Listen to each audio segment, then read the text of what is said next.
This is A's Cast Live, your comprehensive look at the Oakland Athletics. And the pitch is swung on, hit the right field, hit deep. Whitefield going back at the track, over his head, and over the wall. Do you believe that? And 29 other MLB clubs.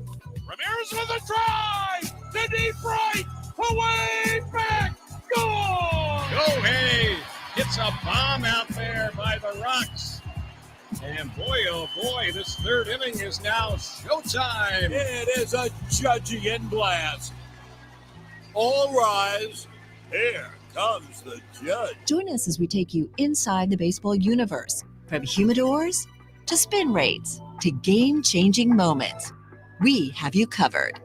Spend your afternoon with us next from the town, only on A's Cast Live. Here's Chris Townsend.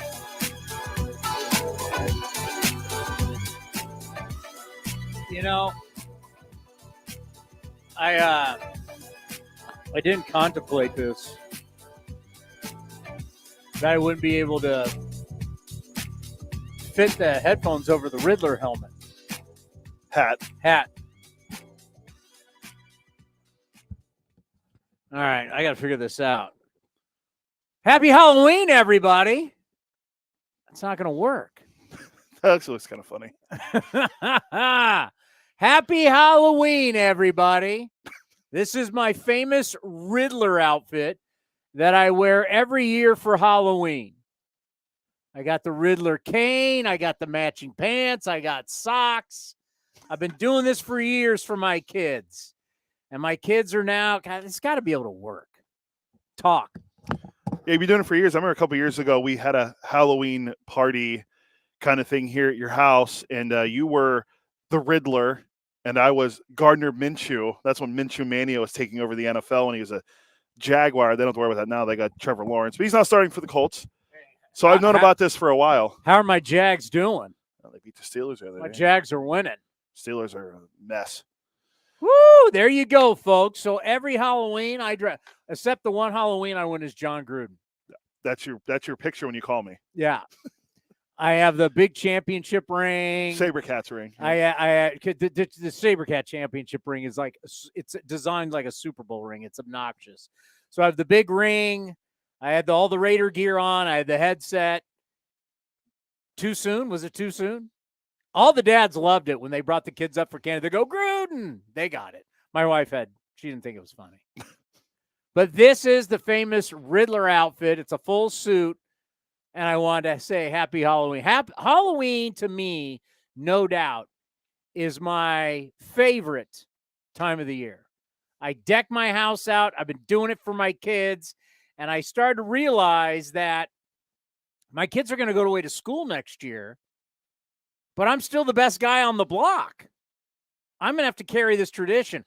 I've got skeletons everywhere. I got tombstones. I got lights. My house is lit up like it's like Christmas, except it's Halloween. My neighborhood where I live, down in the South Bay, San Jose, place called Willow Glen, it's a pretty big Halloween area.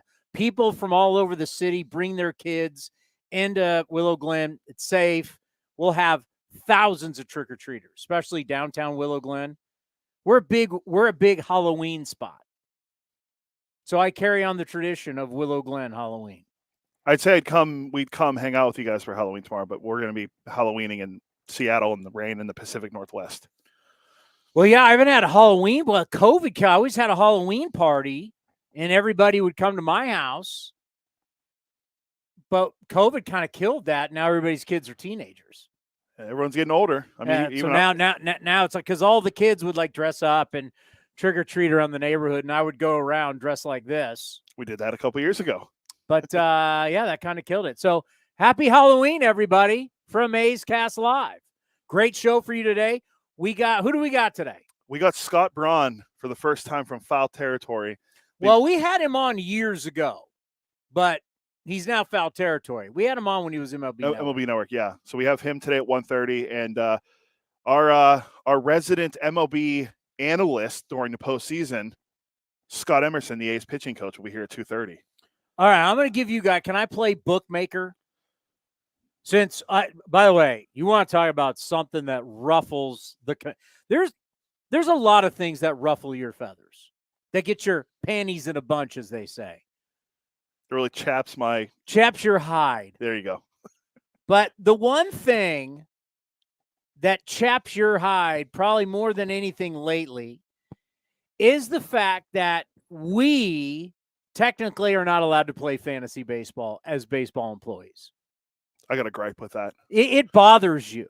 You want to know why? Did I text you about it yesterday? You texted me yesterday about how NFL guys who actually can affect the game. Austin Eckler plays fantasy football. Mike Tirico mentioned it on Sunday Night Football that Austin Eckler has himself in fantasy football, but we can't do fantasy baseball. So you and I cannot affect a Major League Baseball game. Correct. No. For gambling purposes. No. Right? So we can't gamble at all, at all. We can gamble on football. But we can only gamble in Nevada, right? It's a great question. I don't know the rules, ins and outs of the gambling. I've never done it, so I don't know. Well, we had a whole thing that we had to go through. Yeah, that was last year. Yeah, I think it's Nevada. Oh, you just pressed yes. That was a really long. Oh, wow. See, I, as an A's employee, I listened to every video. All I heard was something like, we have to be in Nevada a bit, which I will be in Reno. Well, there's no sports books in California. November 3rd through the 5th, I'll be in Reno. Come see me at the El Dorado. We'll be at the El Dorado. We'll also be over at the Silver Legacy Sportsbook. I will be there gambling on football legally. But you are chapped. NFL players can play fantasy football. They can affect the game on a gambling bait. We have no effect on who plays, how it works, and we can't play fantasy baseball. It's not like the episode of Seinfeld where Kramer goes into the Yankees clubhouse and tells Paul O'Neill he needs him to hit 2 home runs tonight. We have no juice. It's not like we go up there and say we go up to Shay and hey Shay, I need a homer and I need you to steal a couple bags for me. Can you do that for me? We don't. That's not what happens. But speaking of gambling, I'm going to throw a proposition out at you tonight. Max Scherzer has pitched twice in the postseason. This year, yeah. 9.45 ERA. It's not good. 7 earnings and 6 2/3. Here's your prop bet. Over and under 5 innings tonight. He's a future Hall of Famer. We've had to hear that. That's the worst thing about this delay in the World Series, having the day off, is having to learn everything about Max Scherzer, and he's a future Hall of Famer. He sucked last year against the Padres in the World Series. They racked him. He's been bad. He hasn't been good since 19 in the postseason, which, by the way, that was a long time ago. He has a losing record in the postseason. He's 7-8. His teams are 14-15 in the games he appears in. I'm going to take the old under on that one. You're going to take the under. I'm going to see what Scott Emerson, also baseball employee, cannot bet. But if he could, I want to know if he would take the over and under on Max Scherzer. Like, Max Scherzer tonight is like non-factor to me. The only factor he is going to be, in my opinion, is a negative one. I do not expect anything out of this guy. So this whole future Hall of Fame garbage, yes, he is. He'll be in the Baseball Hall of Fame. It has nothing to do with tonight's game. This guy, I'm not betting anything. By the way, who took the Diamondbacks in 5? You. Let's go back to game 1. Who had the lead in the 9th inning? The Diamondbacks. Diamondbacks are one swing away from being 2-0 and having game 3 in their home yard tonight. Correct, yep. The Rangers had to hit. Seager hits an incredible 2-run shot to tie it. They're talking about Kirk Gibson. Sorry, Ace fans. And then Adolis Garcia with the game winner. All of that had to happen just for them to tie it and win it. And then the next game, you think, well, the young Diamondbacks come out, 16 hits, and run them off the field. Literally ran them off the field. Rangers are lucky right now they're not going to get swept. Yeah, you heard it right here. I still think, you going to be shocked if Arizona wins the next 3 games? No, the only game I'm worried about is tomorrow. That's it. That's all. Who are the Rangers going to throw? John Gray. Exactly.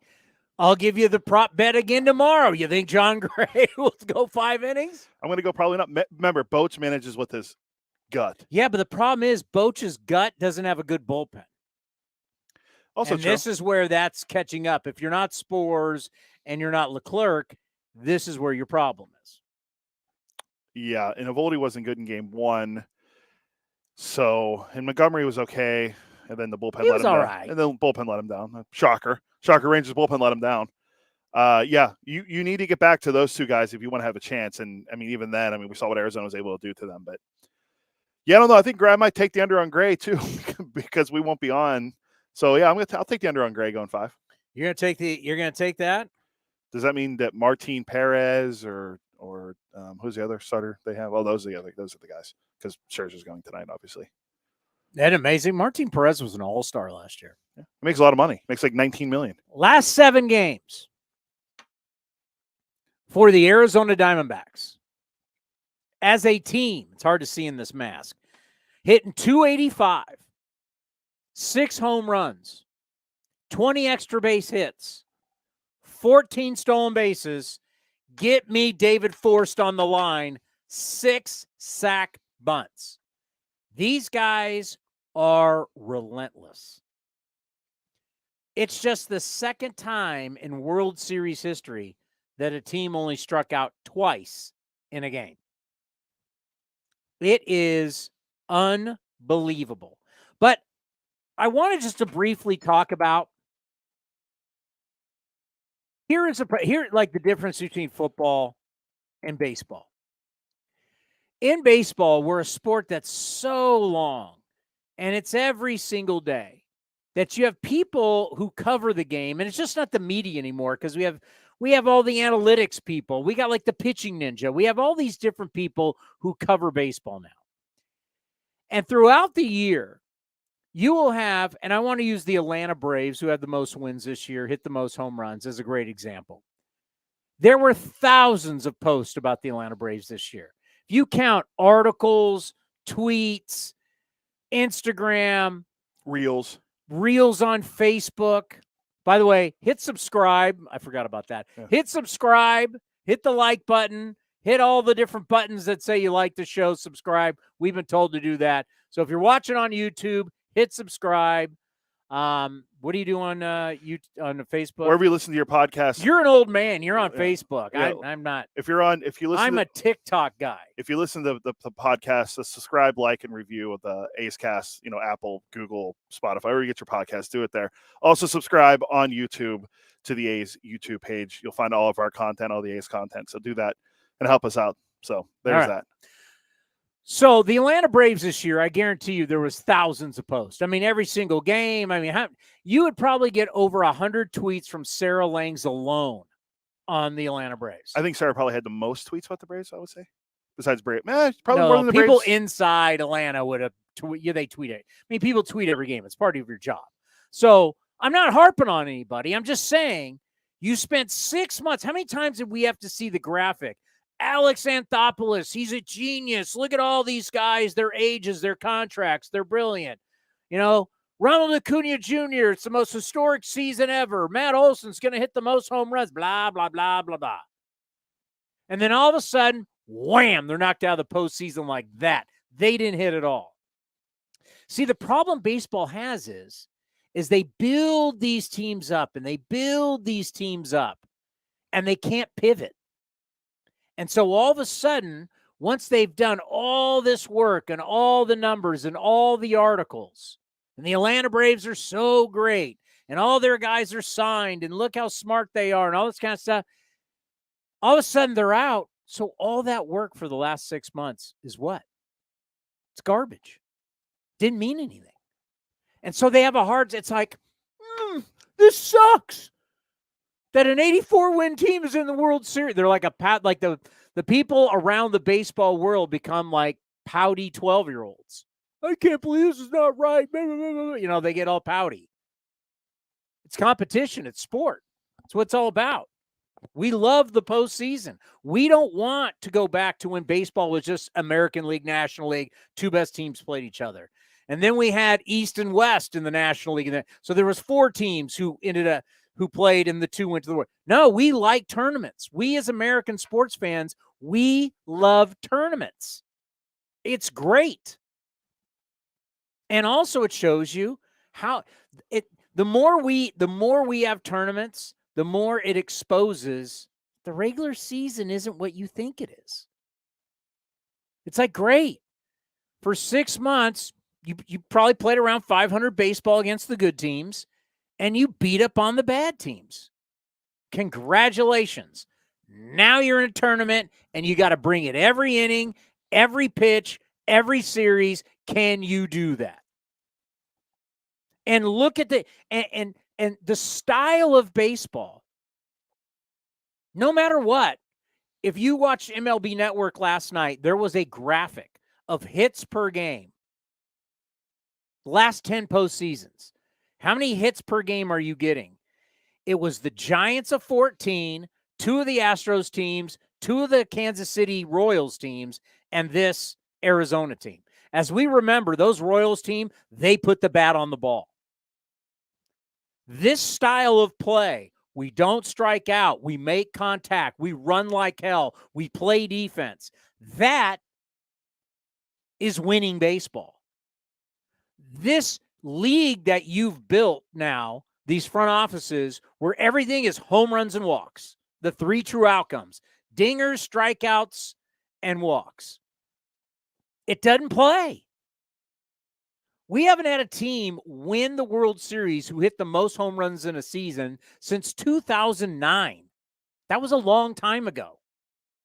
And when you just get up there in the regular season, day after day, bombs away, that's what we're going to do. We're just going to hit bombs. You get into the postseason and you don't hit bombs, you get exposed. The Diamondbacks have exposed people. Remember how hot Philly was? Like, baseball wanted to pivot from the Braves to the Phillies, right? Oh, well, Atlanta's out. That sucks, but look how great Philly is. Oh, it's excitement. It's this. It's that. It's the loudest ballpark we've seen. They're hitting homers. Look at all the homers. Homer, homer, homer. And what happens? They got exposed. They didn't hit homers. They go home. The D-backs play an all-around style of baseball. They hit some homers. They hit extra base hits, and they just hit. And they steal bases. They're constantly moving. It's good, quality, sound, fundamental baseball, and it plays in tournaments. Your all-or-nothing baseball that you do for 6 months can be defeated. And we see it time and time again. Your stars don't show up and hit bombs, you're going home. And all of a sudden, Tommy Pham is going 4 for 4. Do you want to see the numbers of some of the stars in baseball this year oh my God, Mookie Betts is going to be a correspondent. He's been terrible the last 2 years. What did Ronald Acuna do? What did Matt Olson do? What did all the guys who are going to be the MVPs this year do in the postseason? They did nothing. And here's Tommy Pham roping it all around the yard. He had been so bad he took extra batting practice, went 4 for 4. These Diamondbacks are relentless.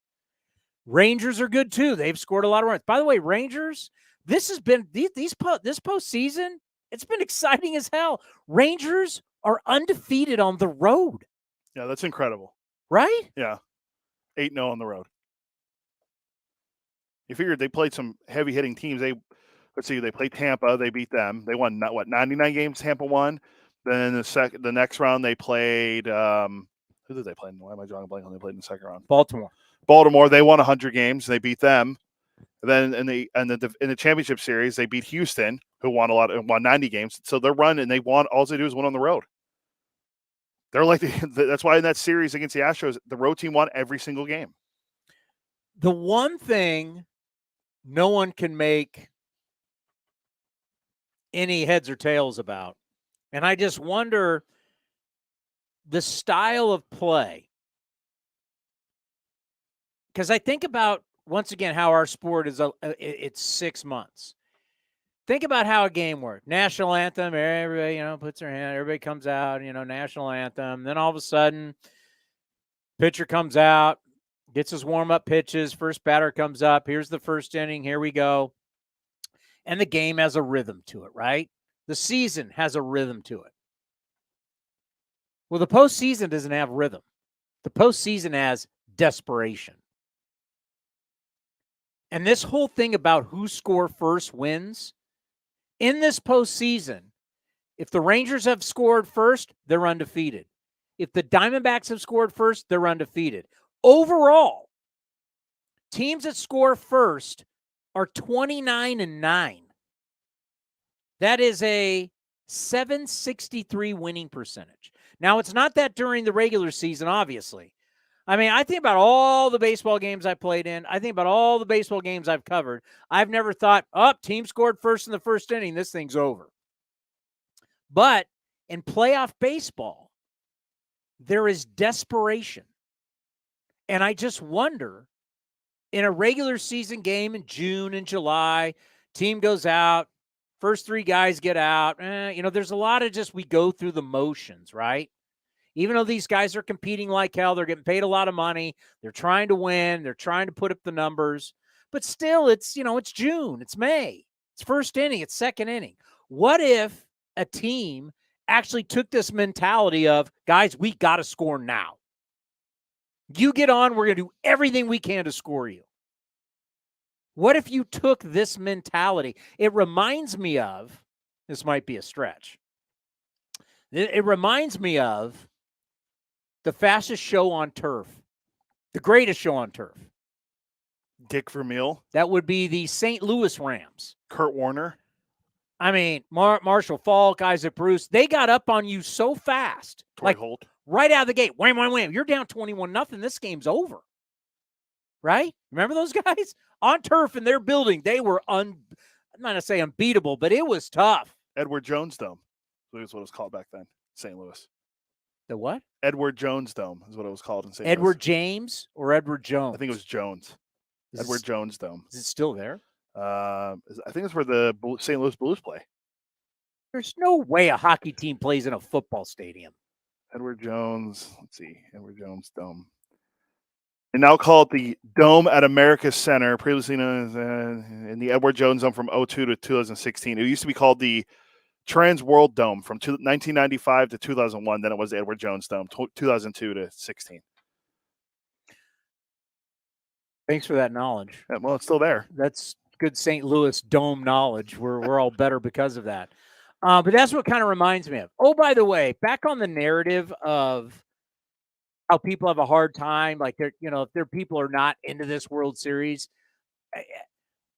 I think of football is very good at switching the narrative and pivoting right away.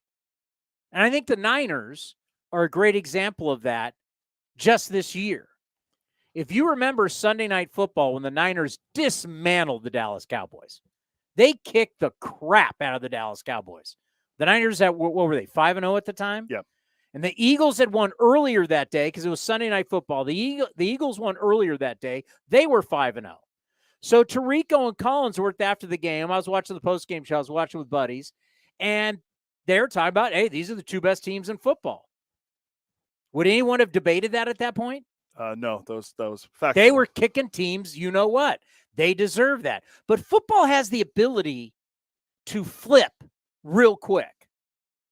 And now the Niners have lost 3 in a row, and now it's completely different. To where baseball can't do that. I'll give you another example. Arizona Diamondbacks. Let's say this was like football. The Arizona Diamondbacks are in the World Series, right? It's not the Braves. It's not the Dodgers. Hell, it's not the Phillies. And it's like, oh. You know what Fox would have done immediately? They fly Jimmy Johnson to Texas. Jimmy Johnson would have been interviewing Torey Lovello for the pregame show, right? Coach to coach. Obviously, he's a manager, but we're comparing like football. Howie Long's doing a special. They're now all – football can flip to the Cinderella team. Patriots, Tom Brady defeated. It's the Arizona Diamondbacks one, and now they're all in on Arizona, and they're selling Arizona. You would know, where every guy went to elementary school, where he went to high school. You'd have more information on the Arizona Diamondbacks if this was football, right?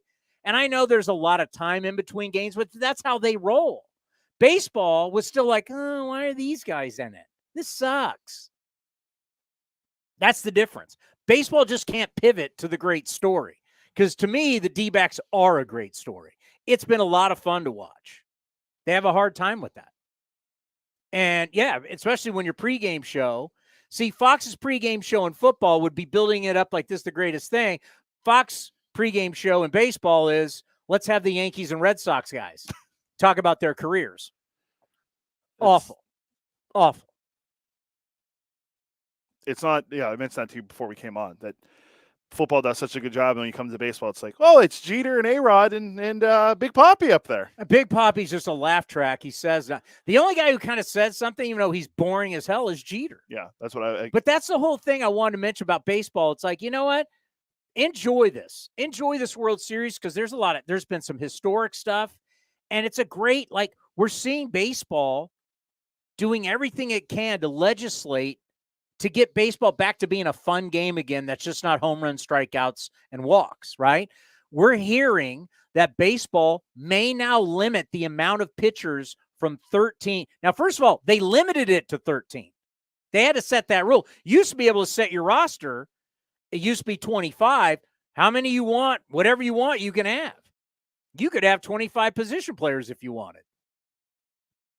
Yeah, it wasn't set up There was well. nothing in the rules that said you could have had 25 pitchers. I know that sounds ridiculous, but there was nothing in the rules that said how many pitchers. It's not fantasy baseball. You could have had 25 back in not that long ago. You could have had 25 position players and no pitchers. Yeah, and then like what the Brewers did years ago, they had 800 relievers. They were calling up and down all year. The Rays were doing the same thing. Then they limit it to 13. And 26-man roster. And then it goes to 28 in September, not 40, where we're seeing, 15 more relievers come up in September. Yeah.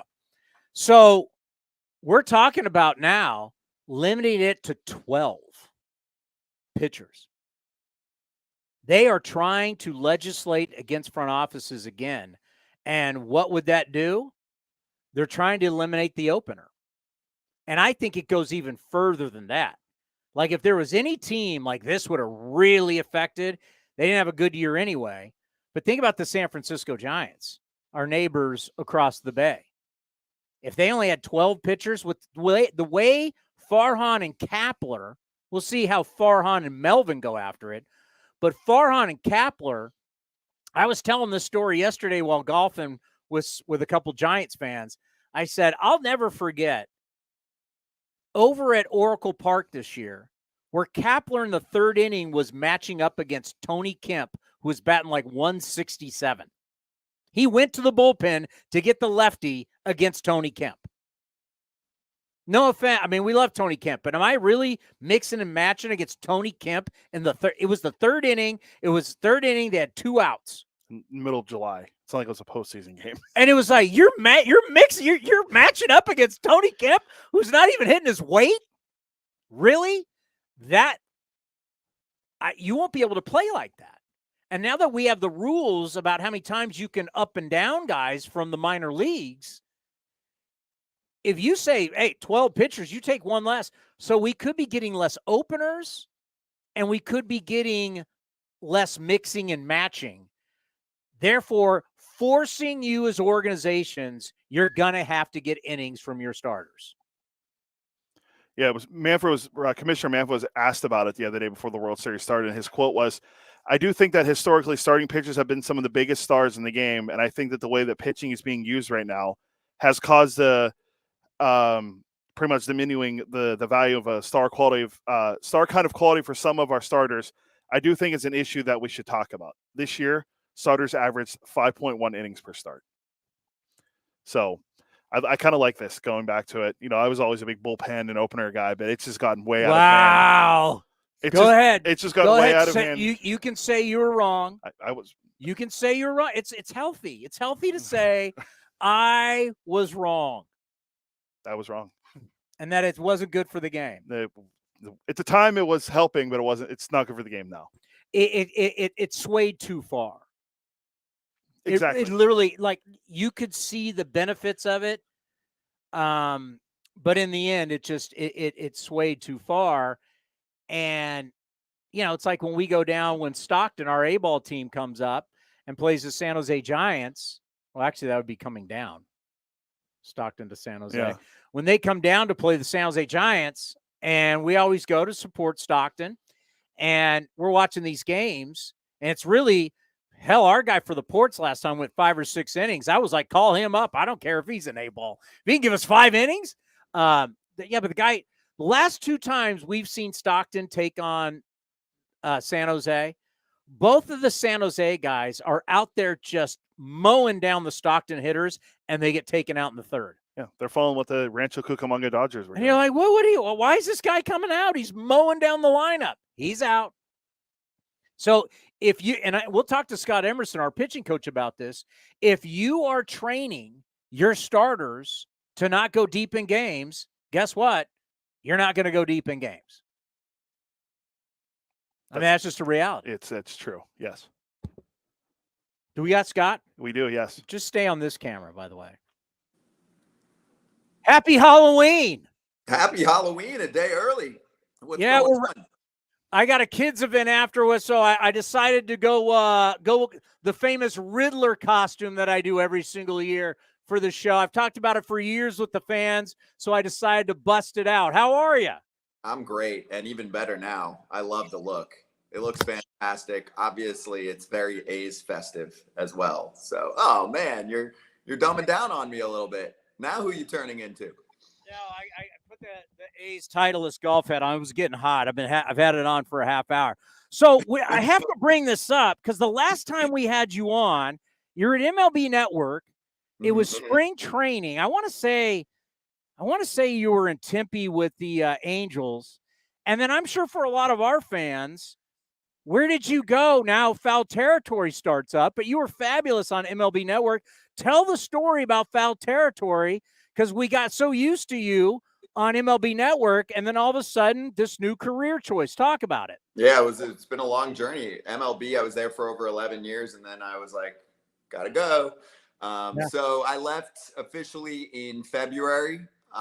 We'd been talking about doing this for a while. There's actually a great article in Awful Announcing from last week. I didn't know it was going to turn into that, but recommend everyone take a peek. It's all over socials, but been speaking to current and former players for years about what our game was missing from a media perspective. And I felt like more connection with players, more of that clubhouse feel, which we all know we're around players all the time. There's such great drama, conversations, authenticity that it just felt like we were missing in our sport that football and basketball had. So here we go. I mean, to put it really simply, if people like say Pat McAfee's show or what some of the guys at I Am Athlete are doing on the football world, right? All these media-driven or athlete media-driven shows and outlets that are out there, just didn't see anything for baseball. Everyone was like, where is it? And we finally decided, screw it, let's all put it together. So full-time gig, hosting Foul Territory with a cast of 10 people that are a part of it, all former players besides myself. And then Ken Rosenthal makes frequent stops. But then on the writer side of things too, I mean, what I've found is we actually have, more writers and insiders that are a part of the mix than I initially anticipated, because it's just become more of like this national or even international home for covering baseball, in my mind, the way that it should be covered. All 30 teams, no holding back, doesn't matter what the topic is, right? We go for it. And I think that's what the sport wants. And a younger audience too, that's into authenticity and is used to growing up where someone does this and they start telling people what their thoughts are. And it doesn't matter what, a corporation says, or they don't have to worry about, how pointed they have to be with their speech. And you're seeing that. So it creates a lot of viral moments. I think it's just cool access for players too. So it's been awesome. Yeah, I had a great ride with MLB. I felt like this was a once in a lifetime opportunity that I was a part of founding and starting up, and we're just getting started. We've had a lot of great audience interaction, and now have the flagship show of Foul Territory, but many others that have been created from it, including Ken Rosenthal's Fair Territory, Legends Territory, which has had some cool combos with some major former players, Hall of Famers. So here I am, happier than ever too, most importantly in life. Well, think about it. Years ago, when we started this, people thought we were crazy, right? We were the first team to do it. You'd been on the show. We had everybody on MLB Network's been on the show. We're going to be at the winter meetings again in Nashville. We're at the last 2 ones in San Diego. And everybody kind of looked at us in baseball from a team standpoint, because obviously what's different is you're not affiliated with a team, we're affiliated with a team, but all the teams are following what we're doing. They've been following since we started this thing in 2019. And how do you monetize it? How do you do it? So we've been the guinea pig of baseball. And that's why I'm so happy for you guys, because you're now in this space. And I just think about, I used to do a weekly show when AJ Przinsky was with the Giants. I was on the Giants flagship station, KNBR. We had him once a week. So I just watch you guys. I watch your clips, and I know how he's a funny guy. He's a tough guy. He can be prickly at times. He's perfect for something like this. And I'm just so happy for you guys, because people need to understand this is where it's going. Terrestrial radio, cable, that's all leaving. The commissioners talked about they may be taking over 16 of the 30 broadcasts this upcoming season. So what you guys are doing, great. I'm happy for you as we're all heading to, this is the new frontier. And I've been on board, by the way. So if you go back to my own history, which I don't really self-promote much, and I enjoy doing what I'm doing behind the scenes just as much as being a part of what's, in front of the phone camera, whatever you want to call it these days. I'm a part of, founding this, developing it, hiring, sales, the whole deal, which I love to do behind the scenes and hadn't really had an opportunity to kind of fully spread my wings. When MLB started partnering with tech companies, I was one of the first people to raise my hand when it was like, hey, would you rather call a game that's non-exclusive on linear TV only or an exclusive game that's for Facebook? I'm like, that's not even a question. For most people in my spot at the time, which was almost a decade ago, the answer was obviously TV. I don't want to be on Facebook for the game. And I was like, obviously Facebook for an exclusive game. What are you talking about? That eventually turned into the YouTube package that I was the voice of for, what was that, maybe 4 years that we ran it. And that relationship ended last year with MLB and YouTube. But same thing. I was like, this is the best thing going in my mind. This is what I'm consuming. So I was like, I'm going to be part of what I'm consuming. And we got to do exclusive games for YouTube. They were an awesome partner. I love doing those games. The last year I did it was myself and Yonder Alonso. You can bring in fans like this and have conversations with them on a live chat that's all built within the same app. It was great. So I'm completely on board. I've loved what you guys are doing for a long time. I've wondered where is it for everyone else, but as you know, it takes a lot of hustle, a lot of buy-in from a lot of people. It's not easy to pull off. Same thing that we've experienced. A lot of former players that we're working with, I have to sacrifice time. A lot of them made a lot of money. They don't have to do anything if they don't want to, but they want to be part of the game, right? So how can we bring media to them? We can bring media to them by having home studios for players and building them up for them. That's what we did, right? By making everything as easy as possible. We do hit the road for shows already this year at times. We have a big partnership with BetMGM. We'll do shows at casinos and at ballparks, but we're not abusing time of anyone because most of these players, especially if they did well and they made money, Przinsky and Todd Frazier, Adam Jones, some of these guys, they're not going to be able to sell their family on going to call 150 games for name that team. It's not going to happen, right? Those gigs are not paying $5 million.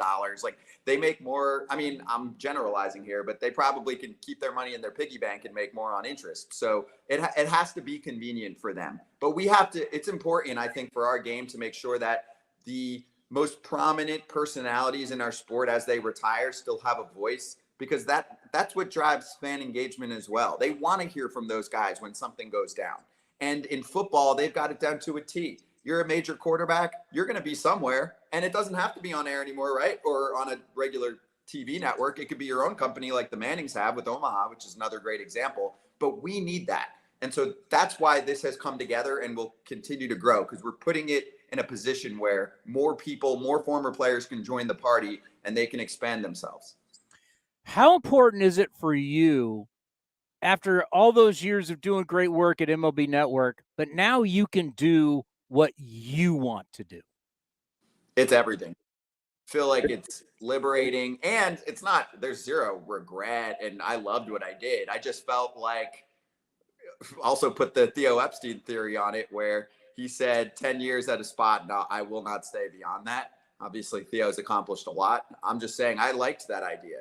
You only get one life. I don't want to be at the same place the entire time. If you're completely in love and you're doing every single iota of what you imagine you would do, that's fine. And even if you are doing that and then your dreams change and you evolve as a person, that's fine too. So that's what happened with me. I just felt like I did what I wanted to do there. The direction of where media is going is not part of just straight up linear television. So for me, this is where it's at. And it's also, just so you know, this show is on linear TV too. Like one of our deals that we signed pretty early on was with Stadium, which is not just a streaming app that's free, but also they have, I mean, like when I visited my parents a month ago, I turned on the TV, the first thing that was on was Foul Territory. And it wasn't from YouTube even connected. It was from their Stadium channel that they have on linear TV. So I still believe in reaching everyone. I just felt like that's what you need to do. You need to reach everyone where they are. They don't need to come to you. And it's something we should just keep talking about in baseball as well, because you can't send people to 50 different directions.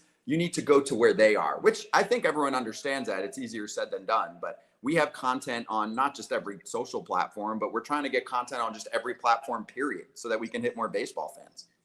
No doubt about it. And as you mentioned, if you're not hitting people here, you're crazy. That's where women are now more likely to be angry that they forgot their phone than their purse if they leave the house. I mean, there's statistics that the phone is, we're so phone driven, it's unbelievable. Getting to the World Series, we've talked about all that, we've talked about how home field advantage doesn't matter anymore. This whole score first, the team wins. What are you making so far of just the playoffs and the World Series in general?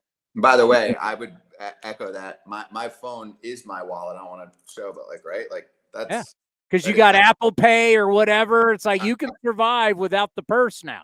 I'm a techie. I got it all there. So yes, if the phone is gone, I'm lost. I try to give myself breaks, but we know the deal. Like that is where I'm getting everything that I'm doing. It's crack. It's okay. You can say it. It's crack. I can't get to a destination. I can't pay. I can't learn anything pretty much. Right. Obviously, yeah, sure. There's old school books. It's not me. I'm built off my device, and probably part of it is a product of what I do for a living. But World Series time. Here's the thing that stands out to me in a lot of the conversations we've had, both with current, former players, writers.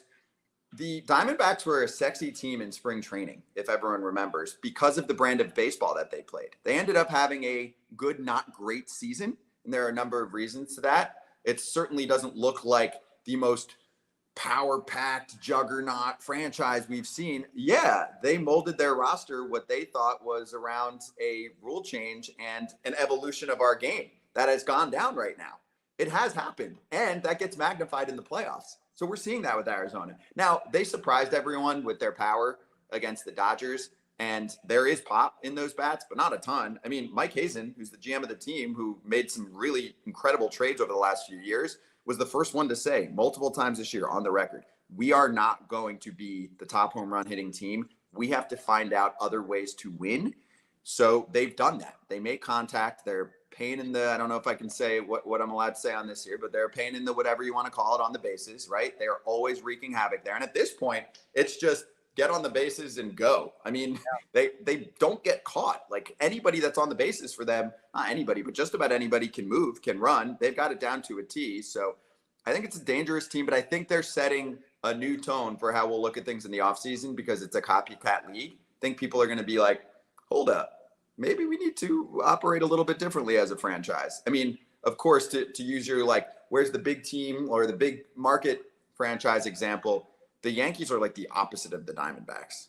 They clog up bases. They need to get younger and more athletic. So, and I think it's not just about spending or not spending money. It goes well beyond that. Like the Yankees could have spent differently. They chose when they had a chance with free agency, aside from Judge, they chose to overlook someone like Bryce Harper, and now their fans have been freaking out. Dude was in his mid-20s. That's a great sign for a franchise like that. So I don't know how I got there, but the point is we're learning a lot from this World Series right now, and I don't think it's a fluke. I think there will be more teams that are built like the Diamondbacks over the next whatever it is years until the game changes again. On the other side, the Rangers on paper are a better team. They've got more star power. There's a reason why they're here too. I think they proved to everyone why you don't need to tank and rebuild for 1 billion years to create a great franchise. They went through their lean years, but not that long. And then they were able to build it back up quickly with superstars that they bought that have delivered. Semion's had a tough postseason, but he was great for them during the year. Seager's a top 3 hitter in the sport and top probably 5 or 6 player overall in the sport right now. So when I add it all up at this point, I think these teams are pretty evenly matched. I would be shocked if it doesn't go at least 6 games in my mind. But Arizona is very close to being up 2-0 in this series right now. I still give the Rangers the edge. Like if I had to predict, not that I've done that well in this postseason, but if I had to predict, I would say Rangers in 7, but I don't feel good about it. I had the Diamondbacks in 5, and boy, I could have been looking real good because I think their style of play to me, and this goes against the A's because when we were in the playoffs in 18, 19, and 20, we were built off home runs and walks. And this league, especially the big market teams, have been built on the 3 true outcomes. And what ends up happening is that works great for 6 months. And that's great in July in Kansas City, or now August in Oakland beating up on us. But now you get to the postseason, if the ball's not going out, you're being exposed. And that's what the Diamondbacks are doing to you because they're hitting, they're running, they're bunting, they're doing all these different things that win baseball games. Athleticism plays, defense plays, bullpen. So it's been a lot of fun to watch. And I wonder what exactly what you're saying too. And if baseball does go to only 12 pitchers like they're talking about, so maybe less openers and you're going to have to get more from starters and everything. But this style of play of younger athleticism, movement, great defense, the Diamondbacks are showing us something. Yeah, and it wasn't, there was a certain point in the year before it kind of started going bad for Torey Lovullo, but at one point they were leading the Dodgers in division. We love him, by the way. We've had him on the show. I've got it written down here because he's a former Ace, so we bring him on the show. And he said to us they're built on 4 things: love, trust, commitment, and effort. Not one of those is an analytic. No, you also need talent. But yes, I love Torey. He's awesome. I love him. But you're right. What you're describing about those A's teams that had a good run, because I'm looking at the big picture and there was success there in the regular season. But tell me which brand of baseball is more fun to watch. It's not even close. Is it? No, who's sitting there going, you know what I really love? A 3 true outcome all the time. And it's not even an old school versus a new school thing. I mean, last time I was on with you and you've seen me on, I mean, I hosted plenty of like numbers driven shows. I like some of that stuff. I like some of the, stats that have been created. And thanks to say StatCast, where we've been able to measure exit velocity and sprint speed to see who's the fastest on the base path in certain, to a certain extent, outs above average, because I still think we have a lot of work to do in terms of defensive metrics. I can talk new age stats, but I think it goes beyond that. It's just like, this is entertainment. I want to watch fun. And to me, where the game was slowing down a ton and you just weren't getting action, that's taking away from the brand of ball that I fell in love with. And I know that the younger generation, because I'm not that young anymore, the younger generation does not want to see that either. They want pace. They want action. They don't want to have an excuse that they have to go to this every 5 seconds. So I think we're heading in a good direction. And I have to imagine, actually, and I haven't really thought of this much, but I have to imagine the league loves seeing the Diamondbacks in a spot like this, because this helps the push of getting away from that kind of clogged up brand of baseball that we got for a 10-year period and getting to more action.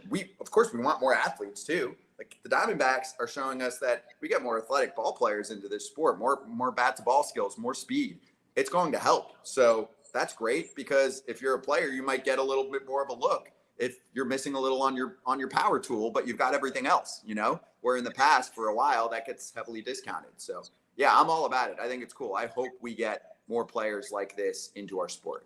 Let's end on this. With all the players that you have, and I'm sure you guys have talked about this, just when they talk about the difference between playing in the postseason and playing in the regular season, what do they talk about?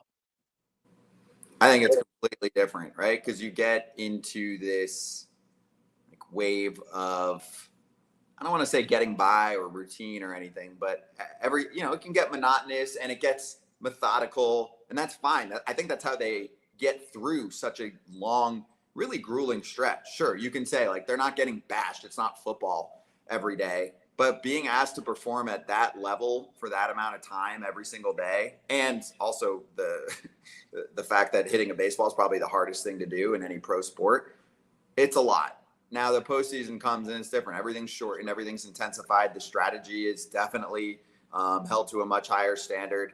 I think many guys are kind of more tight and nervous, but actually what we've seen is there's plenty of other guys that, even if they feel more intensity and pressure on the situation, knowing how much is at stake, I think the ones that we've had on our show, like I'm thinking of some of the Diamondbacks that we've had on over the last couple weeks, Brandon Pfaadt, and Lawler maybe was a little more shy because he's been in the league for 5 minutes. Not that Pfaadt's been in for that much longer. Paul Sewald, Jace Peterson, some of these guys, they're trying to, at least with us, relax for 20 minutes and be like, yo, it's still life. It's still a day. And if I go too hard and get too tight, and that's usually recipe for choking, right? For not doing well. So I think it's different. They know that, but they're trying to treat it the same, you know? No doubt.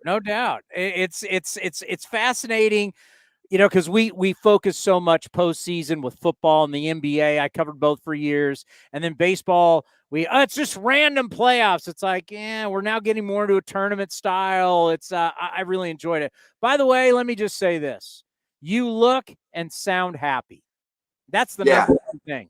You look and sound happy. Thank you. I've been looking forward to doing something like this, for a while. So I appreciate it. It's genuine. I am happier than ever. Yeah, I needed a change. I need to switch things up. I'm pretty opinionated, and I do not take center stage on Foul Territory. For anyone that's listening here right now that's, tuned into what we do. I do not take center stage, but I do try and, represent the fan perspective, the media broadcaster type of perspective with the players, the former players and current players that we have on, and the insiders and writers. So I just feel like I've never been able to fully express my opinion, also, I worked for the league. Like, there are limitations there.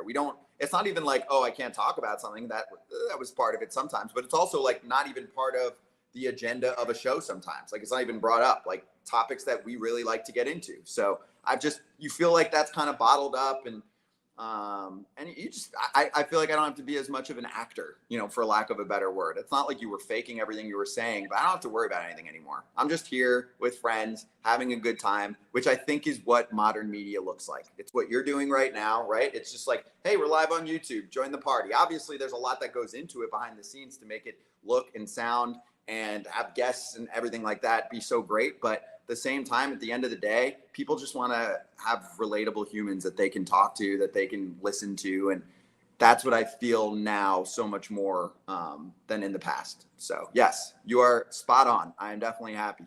Well, the content's great. Your guys' stuff, what you're doing, and you guys are just going to grow. We're really happy for you. And are you going to be in Nashville? Not sure yet, because we've got a few other trips we're figuring out. So this year's been really nuts. Like, I didn't think it would take off to this extent. So we're kind of like week by week with our schedule right now, but we will be on the road multiple times in the off season. I just don't know if we're doing that. A lot of it, like, it's been up in the air with sponsors sending us to places. So new show. So sometimes sponsors fund certain things and don't fund other things. So we'll see. TBD, because we didn't really plan to do that. But I also didn't plan that I would be on the road basically every other week the entire season to do a show from somewhere. I thought we would, like I told you earlier, I'm trying to be in the homes of the players and just do shows in the studios. And then you get some popularity, you get some sponsors, and they want you to go do shows on the road. So to answer your question, I would say probably not.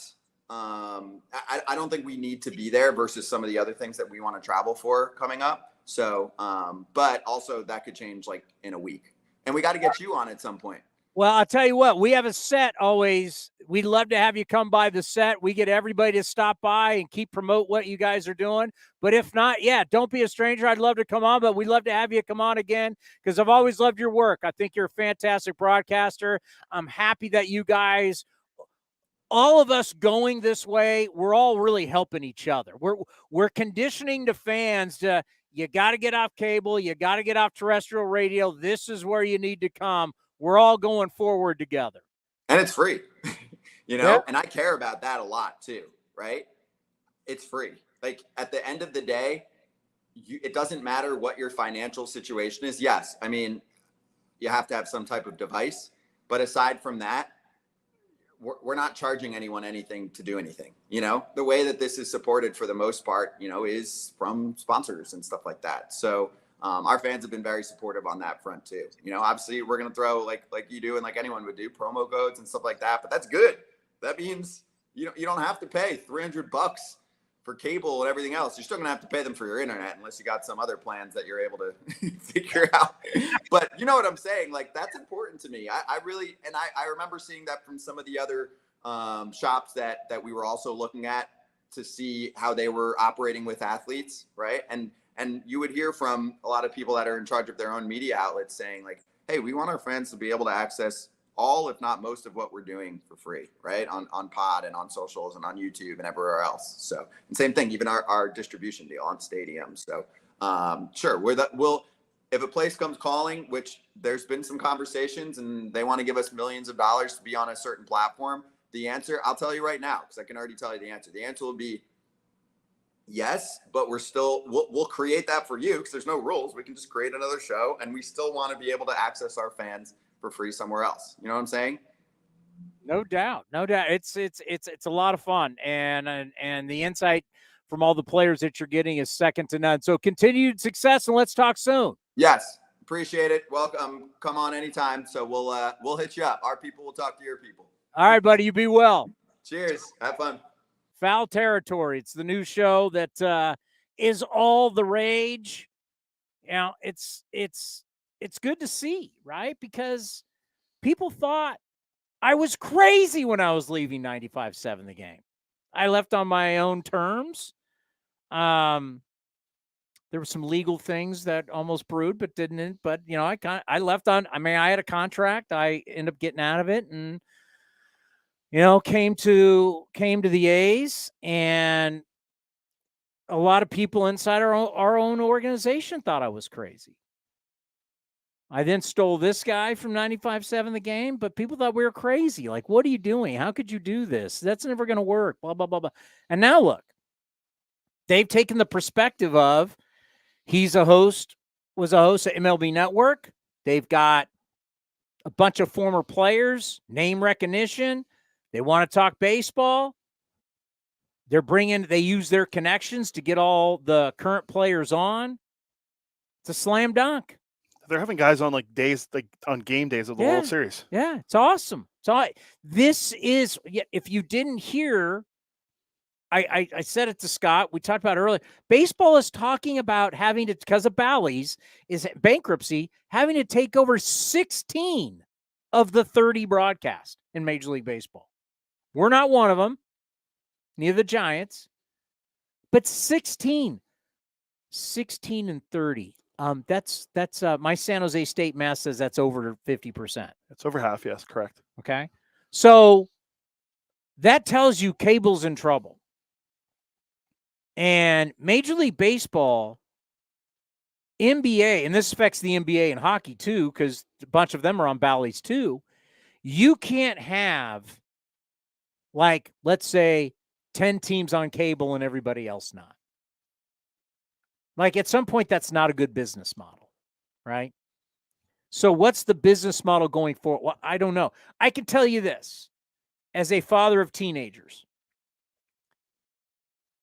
and my twins are about to be 18. In 12 years, I don't know. The whole newspaper model, which is already dead, will be completely dead. They do not get their news from Merck, Chronicle, and even if you have free SF Gate and, you know, Bay Area News, they don't get their news at all from that. So I'm talking about when they turn 30, when their generation turns 30. When you turn 30, you're working, you have a little money for the first time. You're now a consumer.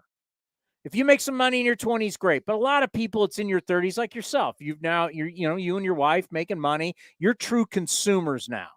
You look to buy houses and cars and all. You're grown up now. Well, when my kids hit 30, that's in 12 years. They don't listen to the radio at all. Their groups, their peers, their friends do not listen at all.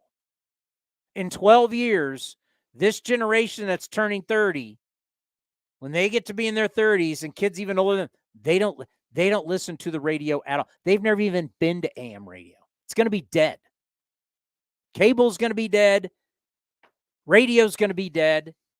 They're already in trouble but it's going to be gone. The days of us having Xfinity that I still have, I'm a dinosaur, but the days of us paying a couple $100 for a bunch of cable channels in 12 years, when my kids are 30, it's going to be dead. Dead. I don't know what cable is. I haven't used cable in years. I mean, you work in the business. I mean, so it's like, and you're a dinosaur even for going to radio. I don't even listen to radio. I was born and raised in radio. I listen to Sirius XM. I never even go to the radio. Yeah, I was thinking when you're talking about teams and everything, like in the NHL, my hometown Pittsburgh Penguins, all their games are streamed in the market by the team now because they're part of AT&T Sportsnet and they got out of that deal. And the Stanley Cup champion Las Vegas Golden Knights are streaming their games in-house as well because of they were also with AT&T Sportsnet Mountain West, Rocky Mountain, which has the Rockies games as well. So they're doing. The Rockies have no idea what they're doing for their TV next year. Yeah, you got crazy. Two of the premier hockey teams are streaming their own games. The Stanley Cup champs basically have come out with a model saying you can pay per game or you can pay for the season through us. No more. You got to buy cable. You got to. San Jose State playing Hawaii this bet the late game. Yeah. Probably it's one of the most the chaser game they like to call. If you don't know about the gambling world in football, the last Hawaii plays at 9, kicks off at 9:00 Pacific. 6 Hawaiian. So they don't matter. I'm just saying. So I'm a big time difference guy. All of the people on the mainland who have lost all day long, this is your last chance to get it back. It's the chaser game. So many people bet on this.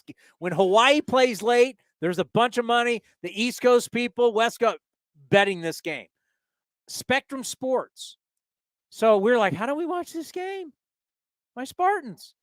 You could pay $70 to watch. You could pay $500 for the full season of Hawaii football, or you could pay $70 per game. That's the way it's going. It's the way this thing, and it's going to be here before you know it.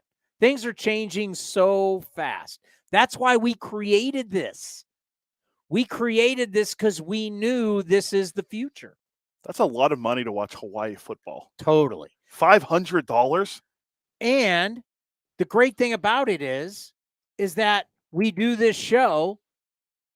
Most people who watch this show will watch it later on. It's not always live.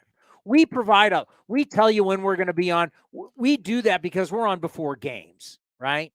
I don't even think Foul Territory has an actual time that they come on, do they? Not that I know of, no. I mean, unless, well, no, because if they're on Stadium, which I have on YouTube TV, they might be on this, like, say the show's on at 3, but they could film that. They could tape that show at 10 a.m. Totally.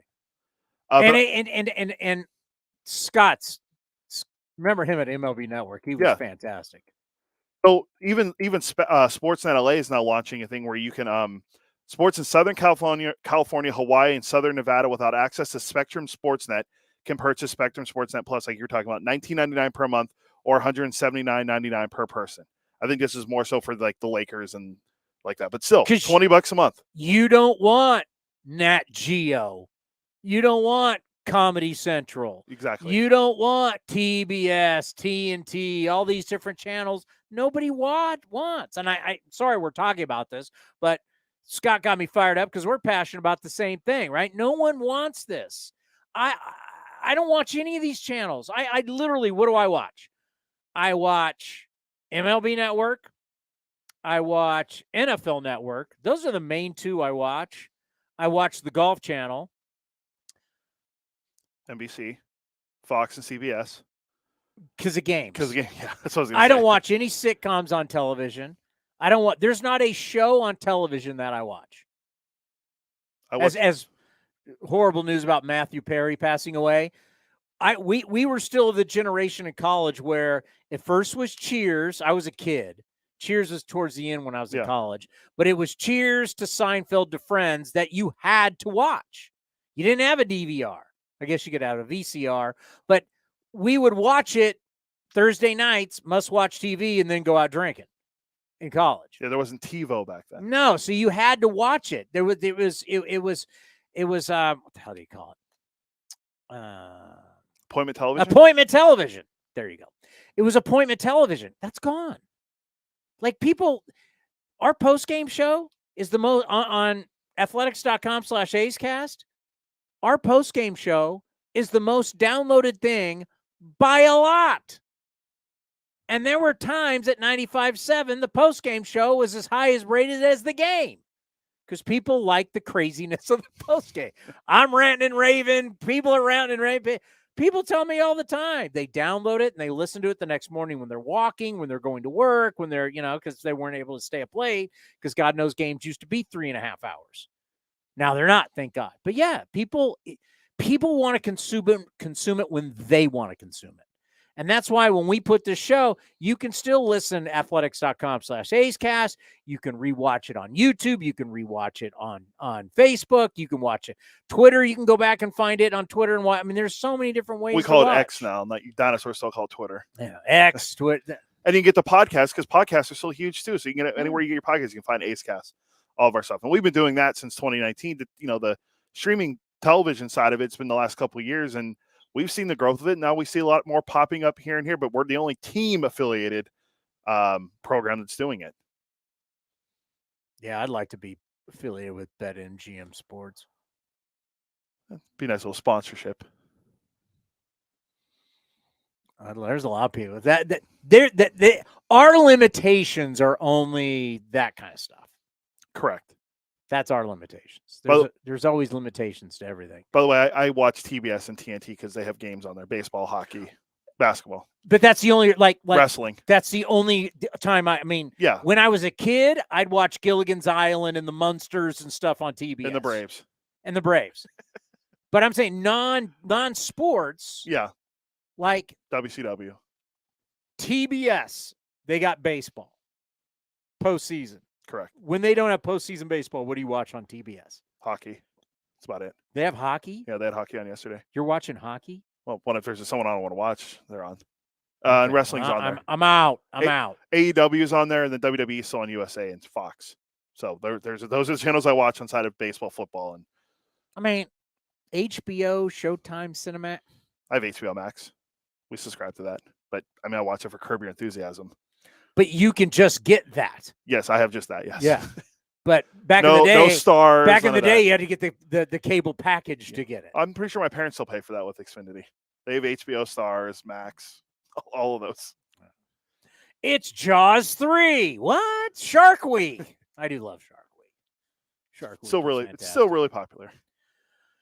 Couple notes. Actually, you know what? Let's pay some bills. I've got some facts that are really interesting about this World Series. And there's a lot of ways to look at it, right? But we want to give you some of the facts that are going on with the World Series so that you'll have those as you watch the game tonight. Fun facts with Townie.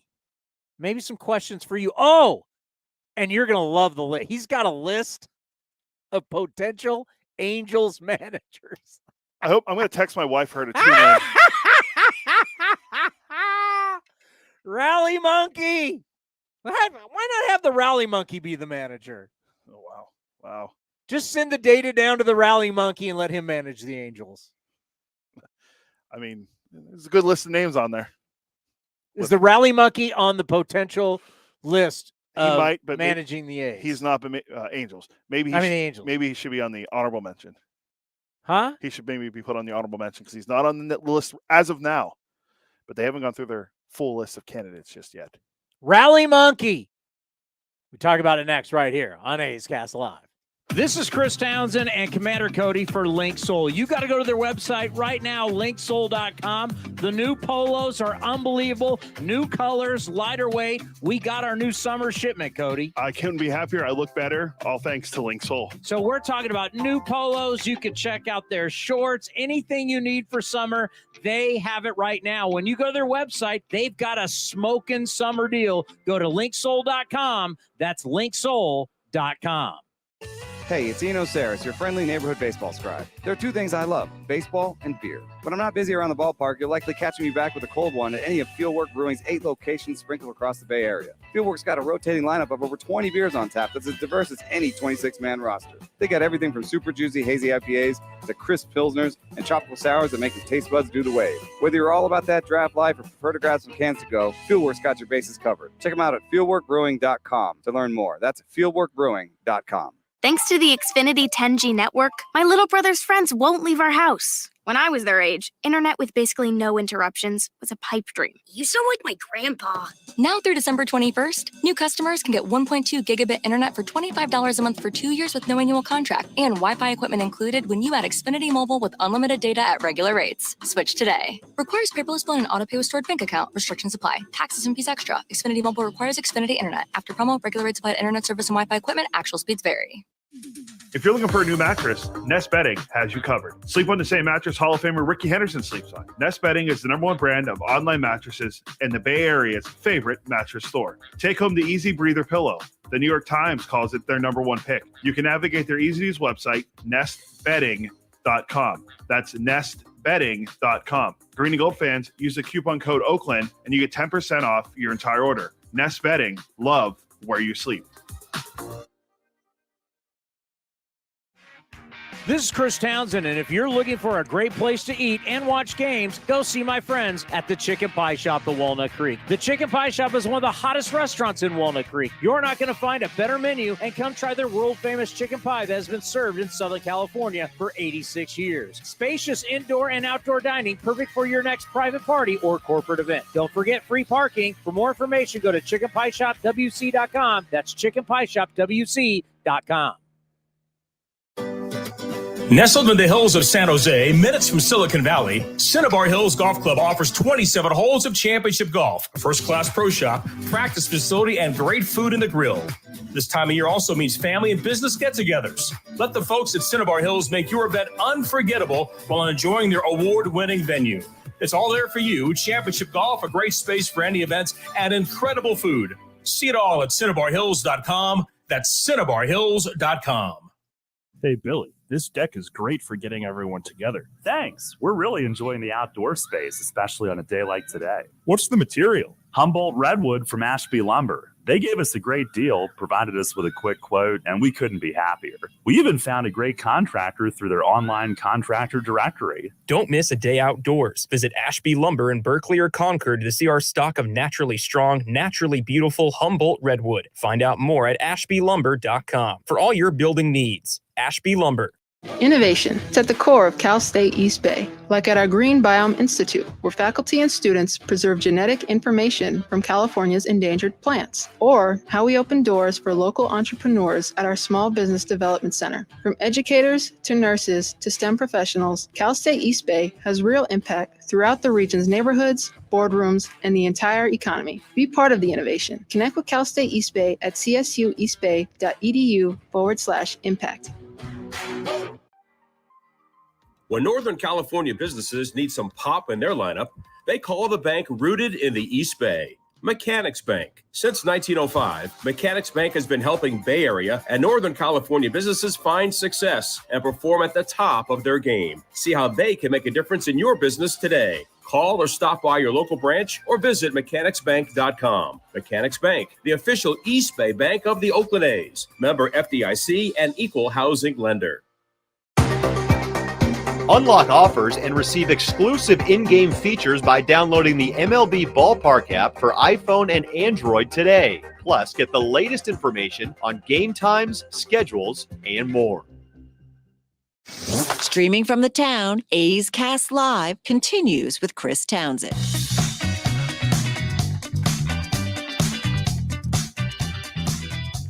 See the spring training tickets? Let me put the old full screen back up with the old schedule there. There you go. Athletics.com/spring. If you want to get your tickets for spring training, as you mentioned last week, great holiday gift for someone. You got the Diamondbacks, our first game the 24th of February against the Rockies. You mean the defending champions? Oh, wow. You saying it's over already? They are the defending National League champions, correct? No. They're going to be World Series champs. I mean, we both picked them, yes. I picked them in 5 because I'm a baller. You picked them in 7, meaning you really don't know and you didn't want to go out on a limb. Scott Braun said Rangers in 6 is what he initially That's all right. said. What happens? Rangers don't make it out of the Valley of the Sun. They're lucky they're not down 2-0, going to get swept in the next 2 games. How about that? Oh, no faith in future Hall of Famer Max Scherzer, huh? I talked to a future Hall of Famer, Max Scherzer, and he says the sticky stuff was not in his glove. This is where I wish I had the drops. It's easier to get to, and I could just play our good friend and college football winner and just go, "That's not true." I talked to Max Scherzer. Max Scherzer, I'm so tired of hearing about Max Scherzer. The amount of money he is making for how bad he's been in the postseason, it's unbelievable. He got bombed at home against the Padres last year. Fact or fiction? Bombed by fact. He's been bombed this, and I know he didn't pitch for that, but still, I mean, when has he been good in the postseason? Never. 2019, he had some good starts for the Nats. He's a 9.45 ERA this postseason. But give him his due, and he had some starts for the Tigers back in 2000 and when? 15 years ago, he pitched for the Diamondbacks. Brandon Pfaadt was how old? Like 9. Hold on, I think it was 9, right? Hold on. I have that somewhere. Max Scherzer out of? Oh, God. I don't remember. Out of? I don't remember. I don't remember what college you went to. You don't remember? No. Out of Missouri. You call it Missouri. I call it Missouri. Missouri. Brandon Pfaadt out of? Louisville. No way you get this. He's from Louisville. No way you get this. Western Kentucky. Western Kentucky. Well, he's from Louisville, so I was just thinking of colleges around there. Someone said, they said Louisville. He said it's Louisville. Louisville. One of my good friends is from Louisville, so I have no idea where he went to college either. Nicholls State. It's a name of a famous high school in an area we live. Sarah? You're in the ballpark. Oh, wow. He went to LaSalle because I'm thinking of De La Salle. Our area, you and me, where we live. Oh. Not De La Salle. That's East Bay. Historic high school. Oak Grove. Oh, Grove.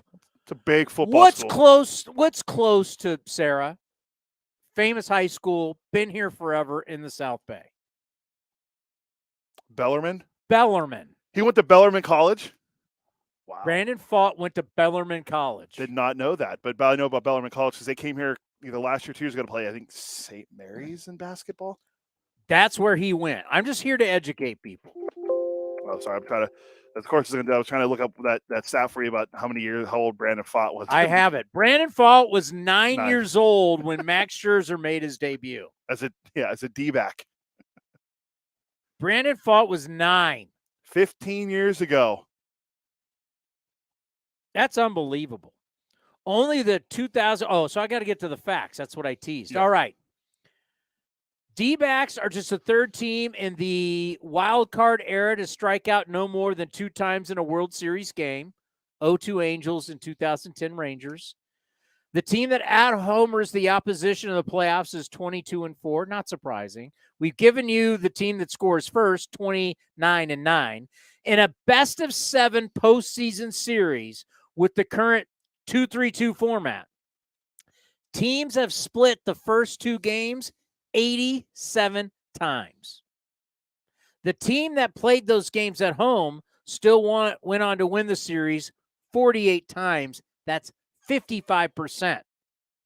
In a best-of-7 series tied 1-1, Game 3 winner has eventually won the series 68 out of 69 times at a 69% clip. So whoever wins tonight, that's close to 70%. You're going to win the World Series. Pivotal Game 3 tonight. Pivotal. Pivotal? Yeah. I'm not saying it's a must-win, but The other one too, the other stat I like, I don't think it's in the notes, but I saw it from, I think Joel Sherman might have had it. When a team steals more bags than the other team in the playoffs, they're 17-6.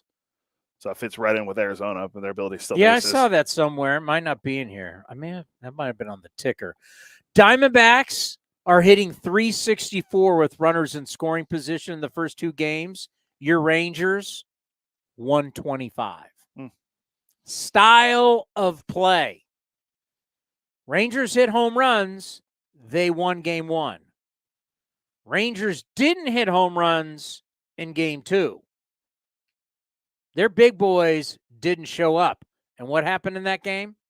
They lost 9-1. As they'd say in basketball, they got ran off the floor. Oh, you gonna tell our fans who's throwing out the first pitch? Friend of the program, we just had Luis Gonzalez on. Luis Gonzalez and Brandy Johnson. The big unit's going to be out there? By the way, the best Halloween costume is the Randy Johnson and his girlfriend dressed up as the dove. That one Halloween, that was all over social media over the weekend. That was really good. There was one more stat that was along with the Randy. Oh, John Rahm apparently saw the first pitch tomorrow. Golfer John Rahm? That's a major champion, John Rahm. Arizona State honk. Why is that span you're throwing it out? He's a Euro. He played for the Euros in the Ryder Cup. Get his ass off our field. Here's By the way, what majors did he win, Mr. Golf Guy? Masters. He won the U.S. Open. Okay. And that's it. All right. Good. I watch golf. Good. Just want to know. Don't ask me what 2 majors John Daly won in his career. I only won 2. You don't know which ones? The Masters. No. U.S. Open. No. The Open.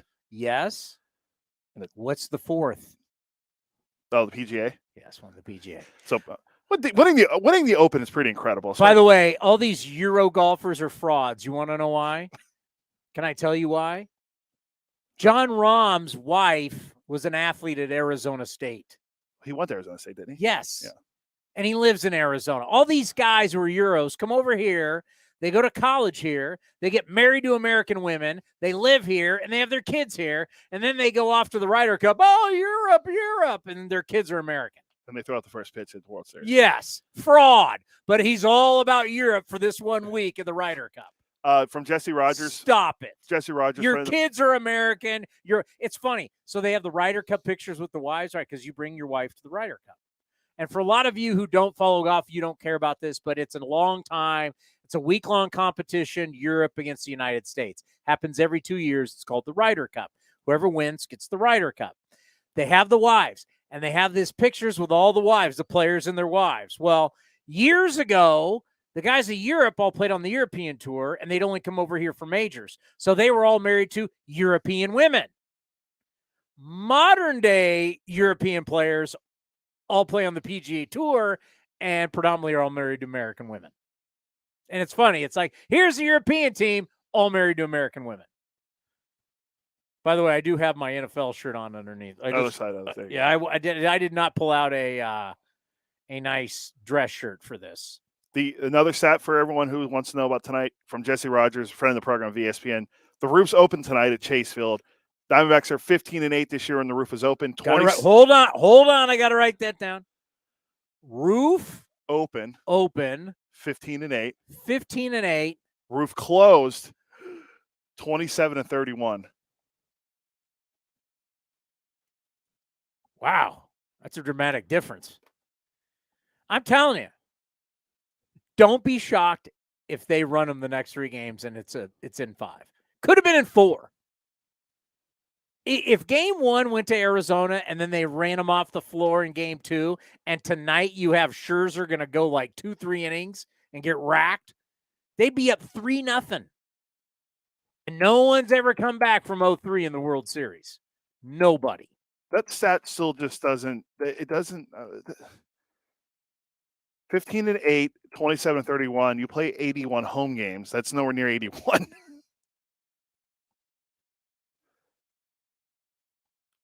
That's what I'm trying to figure. I mean, Jesse works for ESPN, so he's getting that stat from someone, right? Because they play 81 games. Yeah. So how many is that? Well, if you add the two together, what is it? 31 and 27 is 58 plus 24.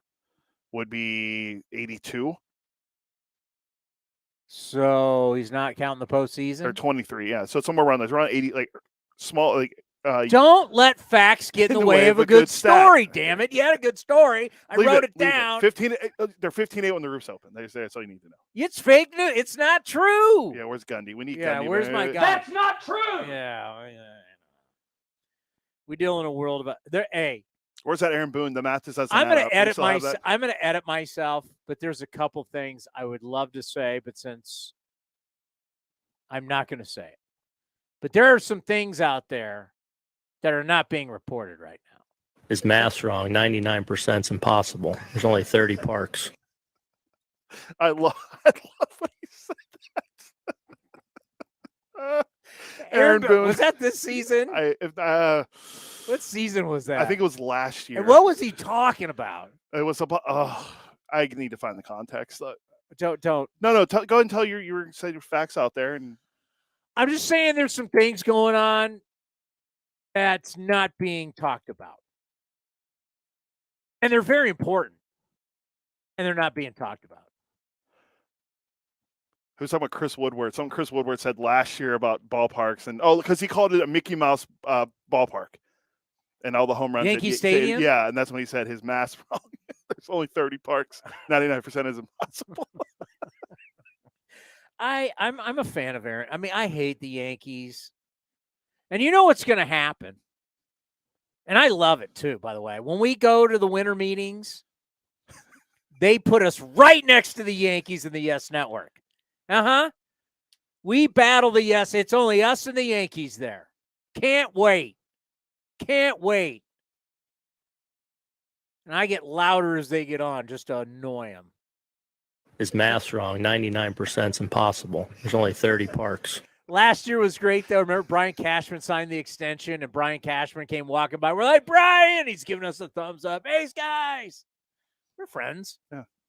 Then they remember the whole Arson Judge, and Giants are firing up NBC Sports. Oh, my God. NBC Sports Bay Area. They never show up, but they showed up. They kind of showed up, right? They kind of showed up, and they started making a set out of nothing because they thought they signed Aaron Judge. And the reality is they didn't get Aaron Judge, and they took their makeshift set down, put their tail between their legs, and they were gone. They did get Arson Judge, apparently, though. That's who it was, Arson Judge. So ridiculous. So ridiculous. But before Emo comes on, and you were teasing your facts out there, before Emo comes on, should we go over the Angels managerial names? Yes. Okay.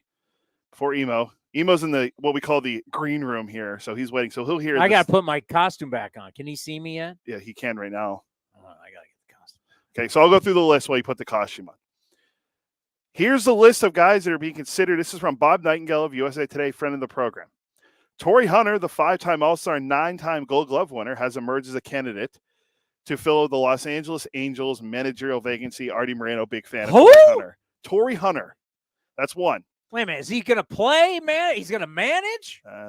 I saw someone throw out there that Kevin O'Connell could be the quarterback for the Vikings and be the head coach now that Cousins is done. Other names being considered: Buck Showalter, nice track record.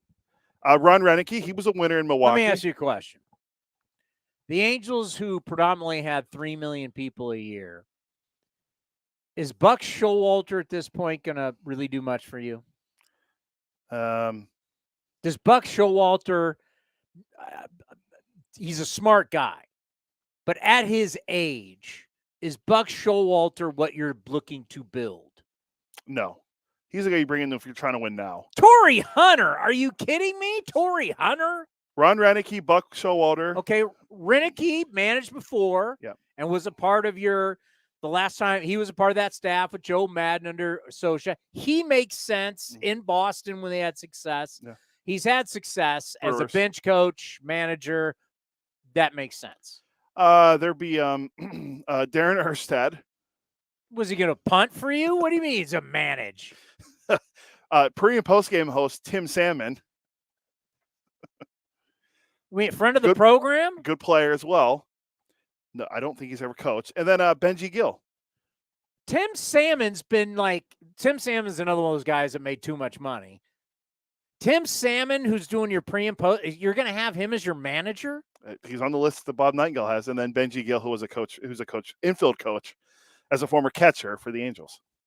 Those are the guys. I want to go back. Darren Erstad, isn't he at Nebraska? I want to say he was or he is Darren Erstad. Great punter at the University of Nebraska, Darren Erstad. Of course, have his name first thing comes up. I mean, he's a terrific player. He's a good player. First things up is bobblehead about him. He was a former head coach. He used to coach in Nebraska. Yes, he's not coaching there now. Guess not, according to Wikipedia. But can't trust everything you read on Wikipedia sometimes. Will our next guest ever want to manage? It's a great question. Let's find out. Let's bring him on. He's a leader of men. Hello, how are you? Doing good. How you doing? Emo, how do you like that? This is my Riddler outfit for Halloween. How do you like it? Yeah, I love it. At first, when you didn't have the mask and hat on, I didn't know if I was going to be talking with Rodney Dangerfield or not. Well, after a while, you got to take it off. It gets a little hot, right? You got to. Yeah, it looks awesome. So I got the full suit, pants, the whole thing, socks. We'll be strutting around the neighborhood, passing out candy tomorrow.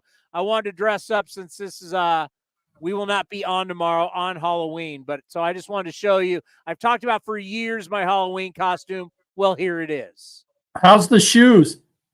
I wear black. I just have black dress shoes, but I have the socks with the question marks. I got the full outfit. Look awesome. You look awesome. With the cane, you got to go full gore. Have you ever thought about managing? I mean, I guess it's always something that crosses your mind, but I really haven't gone in full detail with it. Those guys, what Mark Kotze and Bob Melvin do is tremendous preparation, which I love to prepare. I mean, I guess I would always entertain the idea. I think, when it comes to managing, your bullpen is the most important part of it, in my opinion, is how you're going to keep your bullpen guys, sustainable over the course of 162. It's kind of, you kind of know when you should probably pinch hit. And, but it's building that relationships that Kotz does so well and being able to manage that bullpen. Major League Baseball is talking about going from 13 pitchers. Now, not you just deal with what they tell you to deal with. That's your job. Major League Baseball had to legislate against front offices because they were having too many pitchers. So they made it 13. Now they're talking about making it 12. If you have only 12 pitchers, would that, A, make it harder to use openers, and B, how would that change mixing and matching? For me, you go right to a 4-man rotation and keep your bullpen. I mean, that's pretty much what guys are doing now anyways. You're knocking the guy out third time through, which is about 75, 80 pitches. You go 3 days off and you do it again. You start again. So for me, there's ways to get around, cutting your relievers down. And for me, the first thing I saw is, well, why wouldn't we just go with 4 starters? And you got some off days. You got more off days now than we've had, 5 and 6 years ago. So your guys are going to get their rest. And I just think that would be the way that's the first way I would see it is I'm going right to 4 starters and I'm going to keep my 8 relievers. Do you think baseball would do that? Do you think teams would do that? I don't see why not. I mean, we're kind of getting consumed about that 100 pitch count mark. We're kind of pitching more to swing and miss to where, guys are trying to strike guys out or the at-bats are prolonged. We always used to talk about having 15 pitch innings. Now, league average is roughly over 17 pitches an inning. So, I think, any way you slice and dice this, somebody's going to come up with a different way to use their bullpen, use their options on players. We cut the options down to where you can only option guy 5 times in a season. So, we can keep trying all this stuff. I just don't see where we'll end up going with it. It's going to be interesting. The World Series, Game 1, man, that could have been won by Arizona. And then Game 2, they wiped them. They could be up 2-0 right now. Obviously, it's 1-1. Give me your pitching observations from game 1 and game 2 of this series. Well, let's get to the obvious that everybody's been talking about. I probably got, 35, 40 text messages. Seawald's fastball to Seager in the 9th inning. Only 8% of first pitches are put in play. And of those 8%, you roughly get, in general, 3 hits. So you're really 3 for 100. That's how first pitches go. So, what everybody's questioning about the fastball, instead of questioning where it was thrown, he tried to go up kind of more middle, the ball kind of, cut on him, came right back to the barrel on Seager. And we all know Seager's swinging. At one point in time, I know it was roughly over 50% first pitch swings. And, when he's swinging, he knows that that he's swinging. Tim Hires knows that I know that he's swinging. You just got to put that in a good spot. And, sometimes you got to take your chances, I guess. And like I said, the number is only 8% of first pitches are put in play. So, they just got beat on that particular pitch. But overall, I think, both teams have been competitive. Arizona got on that second game pretty good. They hit the ball where it was pitched. I think tonight's game is really important for Max Scherzer to really solidify himself. He's the guy that the Texas Rangers, in my opinion, went out and got for this game. If you look at tonight's game, Scherzer pitching in game 3, it lines up for him in game 7. And, I think it's going to be an interesting game tonight. Over and under 5 innings for Scherzer tonight. Oh, man. I'm not a betting man on baseball. I just like to see Max just go out and see both pitchers have a good pitching duel tonight. He just doesn't want to say under. Emo, I said under. No. Cody said under. It's okay. You can say under. It's under. I just want to go out and I want to see both guys go out and pitch well. Well, Brandon Pfaadt was 9 years old when it's interesting. He was 9 years old when Scherzer made his debut for the D-backs, and when Madison Bumgarner was let go, that's when he was brought up. So interesting, 2 great pitchers of their time. Brandon Pfaadt, kind of looking at his history with these 2 guys. It's just when I look at style of play and how the regular season where everybody's playing the strikeout, home run, walk game, that plays for 6 months. You get in the postseason and you get a team like the Diamondbacks. Their last 7 games, they're hitting 285, 6 home runs, 20 extra base hits, 14 stolen bases, and 6 sack bunts. Arizona is relentless. They are getting every single way. They are on you from pitch 1, and that style of baseball truly plays in short series. I think you just, like we talked about trying to score the first run. In game 1, the Rangers scored the first run and ended up coming back and winning that game. But, when you're putting pressure on people, that's the biggest thing is pressure. Laying a bunt down, now the defense has to make a play. I think it's just baseball is a game that is played on the field. It's tough to play it on paper, but Arizona is, in my opinion, relentless of what they do. They take what you give them. You're going to be 135 to 16 to the plate as a pitcher. They're going to take off and steal second base or third base and add an extra 90 feet. And anytime you move up an extra 90 feet, it increases your rate of runs scored. So, controlling the running game is going to be important tonight. If Arizona is relentless in their at-bats, don't chase pitches outside that strike zone, they get on base and then they're off to the races. You got to be able to control that running game. But Arizona tonight, if they take what they get, take what Max gives them, if we're going to throw sliders away all day, and they're in the zone, they're going to go the other way on it, or the left-handers are going to pull them. So I think it's going to be important tonight that the pitchers execute their pitches to the shadow zones, meaning the corners, up and in, down and away, keep the breaking ball for reach, down and away, chase it when you need to, push them off the plate when you get ahead. I mean, you see that's what a lot of teams try to do to Garcia. They get ahead, they move him. He's been hit a couple times. I hope that it's not intentional, but they're trying to just kind of get him to think, man, am I coming? Are they coming inside so they can throw something down and away? And sometimes the ball does get away from you because you're trying to make that pitch. You might add a little bit more to your fastball, and that ball takes off a little bit more and hits people, or it's a wasted pitch. Because sometimes you throw a ball deep inside, that hitter's like, man, no, I'm not afraid of you. I'm going to get up even closer on the plate. So I think tonight is going to be who can pitch to the edges the best wins the game. Ron Darling, former Oakland Athletic, Met great and Met broadcaster, made what I think is a very good point. Now, I'm a creature of the late 80s, early 90s.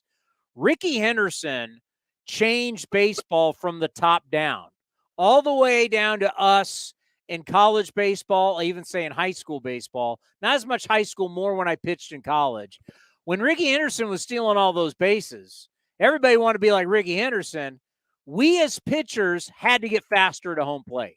The slide step was created in the 80s, and we really utilized it in the 90s. Fielding our position, holding runners on. We had a bazillion different pick plays at second base. We had plays at third. We had all these bunt defenses, I remember, at San Jose State. And Ron Darling made the point, today's pitchers are not even close to that. Today's pitchers are just laser focus on getting the guy at the plate. They don't even, he goes, there's teams that don't even really know how to pitch out. To them, a pitch out is a fastball up and outside. The old school pitch out. He goes, pitchers today, they don't field their position like they used to. They can't control the running game. They're slow to home plate. You're a pitching coach. You see it. How different, even from when you were coming up, when we were talking about faster to home plate, control the running game, slide step, to what you see now with the postseason. As you just said, pitchers are slow, and Diamondbacks are going to take bases and 90 feet all day long. Yeah, at one point in time, the rule was a change of direction. The pitcher could come check, said he had to change a direction, and then that enabled him to pitch. Now it's become, we have to come to a discernible stop, a full body stop. And when we come to that full body stop, advantage goes to that base runner because now he can sit around and start timing us. Yeah. 135 is the general number that you're looking for to contain the running game. Give your catcher a chance to throw somebody out. You got two disengagements. You disengage twice, and you come to that discernible stop. That clock's running down. Now that base runner can use the clock a little bit. So holding runners is very important. And I try to, preach to our guys, what goes up must come down.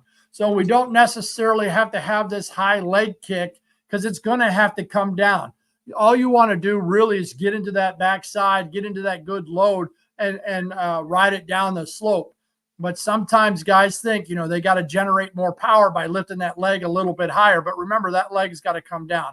Sometimes that leg goes up just so we know how to time up our arm in the back. So it's educating the pitchers that what goes up must come down.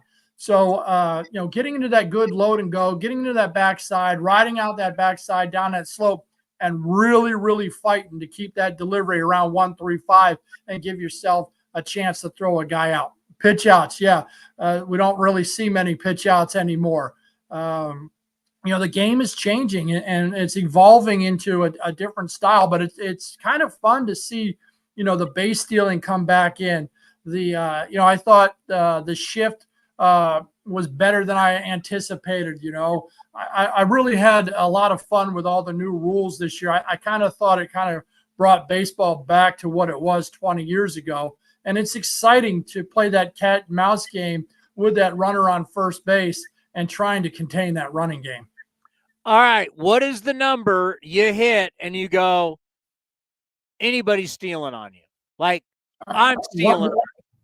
Yeah, once our guys get to 1.5, you start sweating in the dugout. What about 1.4-ish? I mean, what is the number? Like, what is like the lowest where you go, man, if you're still at this, you're in trouble? Well, I tell you about data here. We know how fast the runners are, right? That we know the release times and we know our catchers' times. So we know if a guy has a 15, 16-foot lead and our guy is 145 and our catcher's too flat, we know that base runner has a chance to steal a base. So all these things are mixed into the data. We'll be looking at the sheet going, all right, this guy's got a big lead. Our pitcher's 145. Our catcher's too flat. All right, what can we do? Marcus Jensen, who does a great job on our bench controlling the running game. He's the guy that gives the signs you might see on TV. And, he does an amazing job, does his homework well, knows the counts, knows everything. That's how much data is out there. We know exactly when they like to steal, how they like to steal. Video gives us, does he like to have a walk-in lead and kind of take off? Does he like to time us? Now, they also know, okay, this pitcher, his right heel comes off the ground a little bit before. His hands start a little bit earlier. He starts to lean a little bit forward. So now everybody's playing this cat and mouse game. But ultimately, you got to give the catcher something to handle as well. You got to have a good time. You got to give your catcher something to handle, and he's got to come out of the chute and make a good, accurate throw as well. All right, Evan Carter made his debut against the A's. And I remember reading in the notes, hey, this guy was the minor league player of the year. And then he stepped up to the plate, and you're like, well, he doesn't look that imposing. By the way, Evan Carter has 8 doubles during the playoffs. That's tied for the most doubles in a single postseason ever with Mookie Betts, Ben Zobrist, Albert Pujols, and David Freese. When you first saw him, so you were the first pitching coach, the game plan for him in Major League Baseball, what were you seeing in reports and what have you seen so far? Because this guy hits it all over the joint. Yeah, you see a guy, like I said, takes what you give him, a guy who's got some speed, who can beat out some hits, a guy that is very patient, doesn't go outside the strike zone very much. And when I see that, that's important because, okay, now when we get ahead, where can we go? When we fall behind, where can we go? Our Double-A pitching coach, Chris Smith, had seen him. Brian Corey, our Triple-A pitching coach, had seen him. So you're making some calls to them about what they see. They also write a game report and a game plan how to get him out as well. So you're reading those reports and you're just collecting all the data. But he's one of those grinders, man. He's just one of those guys that he might lead off. He might hit in a 3-hole. He might hit for protection in the 5-hole behind somebody. When you got a guy like him who's patient and doesn't chase out of the strike zone, he's a good protection guy for somebody ahead of him. That meaning, hey, I got to go get this guy because if I got to face that guy and he protects himself very well and he doesn't chase, now I cause havoc with 2 guys on the bases. Yeah, it's really interesting how you guys network together and how much the minor league coaches, it's so important that they write the good reports after every single game. So when you got a guy that comes up and you haven't seen, you truly have resources and eyes that have watched the player. So we always think about minor league guys are down there, you're coaching up the players on your team, but they're also like the coaching staff. They're almost like extra scouts for you down there. Yeah, big, huge part of what I like to do. I love to kind of get a history on a guy and go back and the first thing I really do though when I get a new hitter in the big leagues is I go right to our data and I write a report. I don't want to be influenced by anybody else's report yet. So I'll go right and write my report. We got unbelievable amounts of information and I write the report. And then I go and read the other reports to see if we're still on the same page. Because if we're not on the same page, I also go back and look at the last 100 bats. As much as I like, big data and looking at, a 300 at bat or a year sample size, you also have to go back and kind of look at short term. Is he making adjustments? Did he change something in AAA to get but he wasn't in AAA very long, and then, does the hitting coach when he gets to the big leagues make an adjustment with him as well? So, our coaches at the minor league level are amazing and they really do a great job of helping us prepare for when we do get to see that guy for the first time. There's people who are going to say, why the heck would you pitch to Adolis Garcia there in game 1? And, it's like the Barry Bonds treatment. Like, no matter what, just put Barry Bonds on. Like, you don't want to do. As a pitching coach, when people say that, how do you respond? Well, there are certain times that you go around that lineup and you start circling guys that you don't want them to beat you. He beat him on an opposite field homer down the line. That's a pitch that I tip my cap to Garcia on that, going the opposite field. I mean, at some point in time, like I said, you get a guy, you get Garcia on, you pitch around him, you walk him, he steals second base, and now a blooper lands in front of the right fielder and he scores. You might be kicking yourself for pitching around him and then letting him steal, and then that blooper beats you. I mean, this guy had to beat you with a home run to the opposite field, the big part of the field at that moment in time. And I'm sure, their matchups and their data, brought to them, okay, let's pitch to this guy and then move on to the next guy. Yeah, I agree. I mean, as it's tough to tell a pitcher, hey, pitch around a guy. Like, you have to have belief in your stuff that you're going to get that guy out. And no matter how hot a guy is, for the most part, the percentages are still in your favor. Yeah, I mean, you're looking at numbers, you're looking at percentages, you're looking at matchups. It just didn't happen. It just didn't work out, and then we get to put on our Riddler outfit and play Monday morning quarterback, right? And just talk about there we go. Talk about what shoulda, coulda, and woulda happened if we did something different. It's not easy.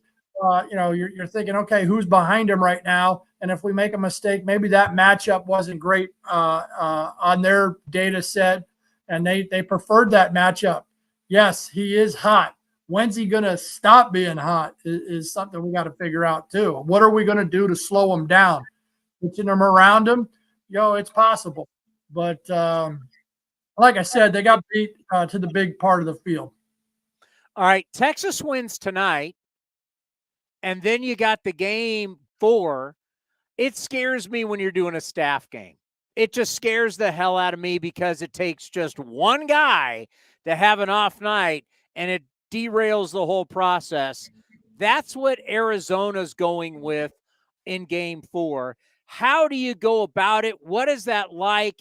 You're hoping this guy gets you 1 through 2 or 3, and then 3 to 4, 5. Like talk us through how you plan as a pitching coach for a game that's going to be essentially a pitch by the staff. Yeah, like I said on a couple episodes before, if you've done it all season, then I think that's something that you do. If you haven't done it all season, I think it's really tough. I know, when we opened up Liam Hendricks, some people said we shouldn't have done that, but Liam had done that 7 or 8 times leading into that game in Yankee Stadium. So we had done that, and we were successful doing that. So what they're going to do is they're going to look at their matchup sheets. You might see Will Smith or Chapman in the 6th or the 7th, a little bit earlier, whenever the left-handed matchups come up or the pinch hitters that they're going to have to face come up. So you're just ultimately playing a matchup. You're ultimately having a guy ready for every situation. And what happens is you can't go out there and say, okay, let's just leave this guy in because he's pitching good. If the matchup says no, we're bringing in somebody else, then that's what you're doing today. You're going in with a plan that, hey, I got 9 or 10 guys down there. This is how we're going to do it. This is this guy's 5 guys. This is this guy's 4 guys. This is this guy's 6 guys. This is this guy's 4 guys. And you're trying to, hopefully get through it. Now, what happens is the scoreboard is going to change it. You get ahead by 7 or 8 or 5 or 6, whenever you feel comfortable. That's when you can decide, okay, I got a guy who's slated to throw 6 batters. We're up 5-6 runs right now. If he can just give me 2 more hitters, then I can shorten this a little bit more. But you're right. The biggest thing that you start doing and you really sweat is, all right, 6 guys have to pitch really good tonight for us to win the game. Just 1 hiccup or 2 hiccups, that it's really tough to come back from that. So that's the toughest part about doing a bullpen game. It's different with an opener game or a bullpen game. An opener game, you're just trying to get that starter to land in, or the bulk guy to land in a good spot and give you, 4 or 5 innings and then see where you're at with your bullpen. When you're doing a bullpen game, you're expecting guys to, pitch shorter shorter amount, and then everybody's got to get through it to be successful. That's a stressful game. It reminds me back in the day being in a casino at 1 a.m. thinking playing craps was a good idea. Yeah. I'm not a gambler, so a lot of bad decisions after midnight when you're in Nevada, my friend. And your buddy tries to talk, hey, let's go play craps. It never ends well. Want to ask you this before we let you go, because I think this is so interesting. The team that scores first is 29-9 in the postseason. In the postseason, as you've been in it many of times now, there's that desperation. There's that every pitch, every play. In the regular season, we don't have that, right? You're at the Coliseum, the national anthem. You guys all line up. You put your hats over your heart. Next thing you know, each game has a rhythm. Could you manage a 162-game season where guys, that first run, first inning, second inning, could you manage like that, where it's that desperation, we got to score first? Well, for me, obviously, as a pitching coach, you always want to be pitching with that lead because you can be a little bit more aggressive. But that aggressiveness, it still only takes one mistake for the other team to get back in that game if you get a 1-run lead. But, the numbers don't lie. You want to go out there, you want to pitch with the lead. Scoring first, like I said, those numbers aren't lying. So what can I do to score first to put the pressure on the opposing team? There are tack-on runs. Score first, then you can start playing some tack-on. But I really do believe that the team that scores first always can relax a little bit more in pressure situations because other people are pressing too much. So I would do the best I can tonight to score first. But you look at Texas. You get the first 2 guys on, you're probably not bunting that 3-hole hitter. You're going to try to get 3 opportunities to drive in a run. But if you're down in that lineup a little bit, like I didn't fault Longoria the other day for bunting there. I just felt he was just trying to get his guy in scoring position so they could take a lead. Luis Gonzalez, Diamondbacks legend, recently was on our program during the playoffs. Friend of the program, stopped by Ace Cast Live. Will be throwing out the first pitch. I just wondering, as a former 2-sport star in the Valley of the Sun, yourself, of course, truly, they compared you to Larry Bird at one point in Arizona. Have they called you about maybe throwing out one of the first pitches? They don't want me out there, no. Hey, I was, though, in the first Diamondback spring training, 1997. I got a hat that says it. I got released from the Red Sox, got on an all-night plane, flew back to Phoenix. We had spring training in Yuma, Arizona. My dad picked me up, drove me to Yuma, Arizona, and the great Buck Showalter got on me because I broke out new pony spikes, brand new, right out of the box. I just got released. I'm like, you know what? In order to be important, you need to look important. I'm going to pull out these nice new pony baseball spikes. And I didn't know the rules there yet that you had to have black shoelaces in the black shoes.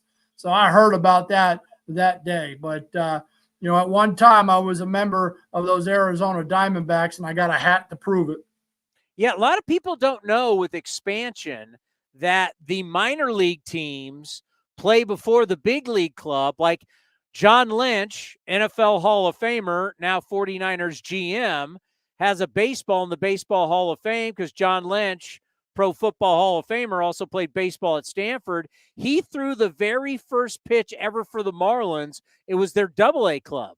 So John Lynch is in the Baseball Hall of Fame, that baseball that he threw. So what was that like, by the way, that first time? Because there's no big leaguers around, right? This is just leaguers. Yeah, it was pretty cool. Mark Davis was still trying to pitch, making a comeback, left-handed, won the Cy Young. Yeah. We had Travis Lee on our team, who was an unbelievable prospect. Yeah. It was a lot of fun to kind of see. There were some guys, like me, that were trying to hang on, I guess, trying to stay alive. our pitching coordinator for the Arizona Diamondbacks was our current Oakland A's pitching coordinator, Gil Patterson. Really? So it was that's the first time I got to meet Gil Patterson and listen to his program and how he got everybody going for the day. So, I got to build a great relationship. And it was at that time, the Diamondbacks, if you ripped your pants in the minor leagues, they threw them away. They didn't put patches on these things. They threw them away for a year or two. And it was really fun to be a part of, I was there a month. I was terrible. So I went to High Desert and pitched my way right out of baseball. The High Desert Mavericks, baby. Hey, another tidbit. Radio announcer for my High Desert Mavericks, the great Johnny Doskow. Yes. You know what? So there's another relationship there. So I may have called because for 2 years I did the San Jose Giants. I may have called one of your games. If I was around, I might have been released quicker than that. The 1989 NL Cy Young Award winner, Mark Davis, who you're talking about, was on that team in High Desert that I called play-by-play. Yeah, he started out, I believe, and extended for a while, trying to get his arm back in shape. So I didn't. When I signed, got to spring training, I had like 4 days before we left. Had a couple interactions with him, but I was gone. I think he stayed back for a while to get his arm going again, and then he went to High Desert. But Travis Lee, I'm telling you, that guy was really good. Well, I played against him. Yeah, he tore us up. We knew, like, so my senior year, San Diego State came up and played us at San Jose State, and you knew, like, every scout in the world was at the ballpark. That when you had, because I got a chance to play against Phil Nevin, Jason Giambi. These guys were all Olympic guys. Obviously, Phil Nevin. I played against Kotze, for God's sakes. Kotze was Golden Spikes. When these guys played, there was a million scouts there. Like Travis Lee, you knew was going to be the first pick, but obviously he wasn't going to be the first pick because he hired Boris. But you knew what he got, like $13 million. I mean, when you were playing in college against a guy who was like the best player in college, I got that opportunity a few times. You knew it as in the ball because there was more scouts in the ballpark than fans. I think that people really don't realize how great of a college baseball player Mark Kotze was. I mean, unbelievable baseball player. I mean, a great major leaguer, played a long time, but I mean, talking about a Hall of Fame college baseball player, 100% Golden Spike winner, a guy that closed games out, from center field. I mean, we don't see that as much, talking about one of the original dirt dogs he should be, because that guy played his tail off in 2 spots to try to beat you. He would go like 3 for 4 against us with a knock and at center field, and then come in, blow 96, 97 and close the game out. There you have it. That's why he's the Golden Spike winner. But you know what the great part is? Now I tell him when I interview him every Friday. Don't forget that. Wow. How about that? You're looking good. You're looking good right now. All right. Enjoy the rest of the World Series. When's our next show? It's right after the World Series. Monday. We will talk to you next month. By the way, I can't thank you enough for doing all this. The fans love it, and your insight is second to none. As someone who has prepared against these two teams, it's awesome stuff. It is. I wish we could do this every single week, but obviously you're busy during the season. But what you have provided us is just incredible.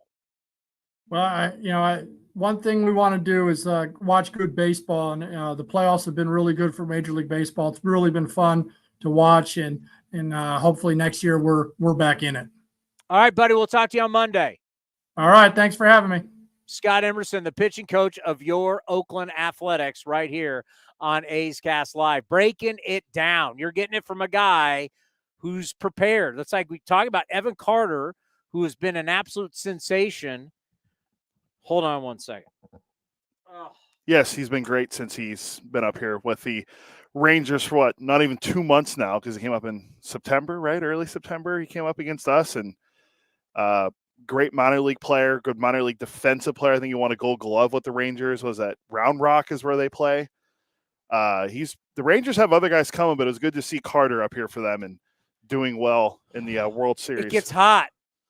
The cap gets hot. Yeah.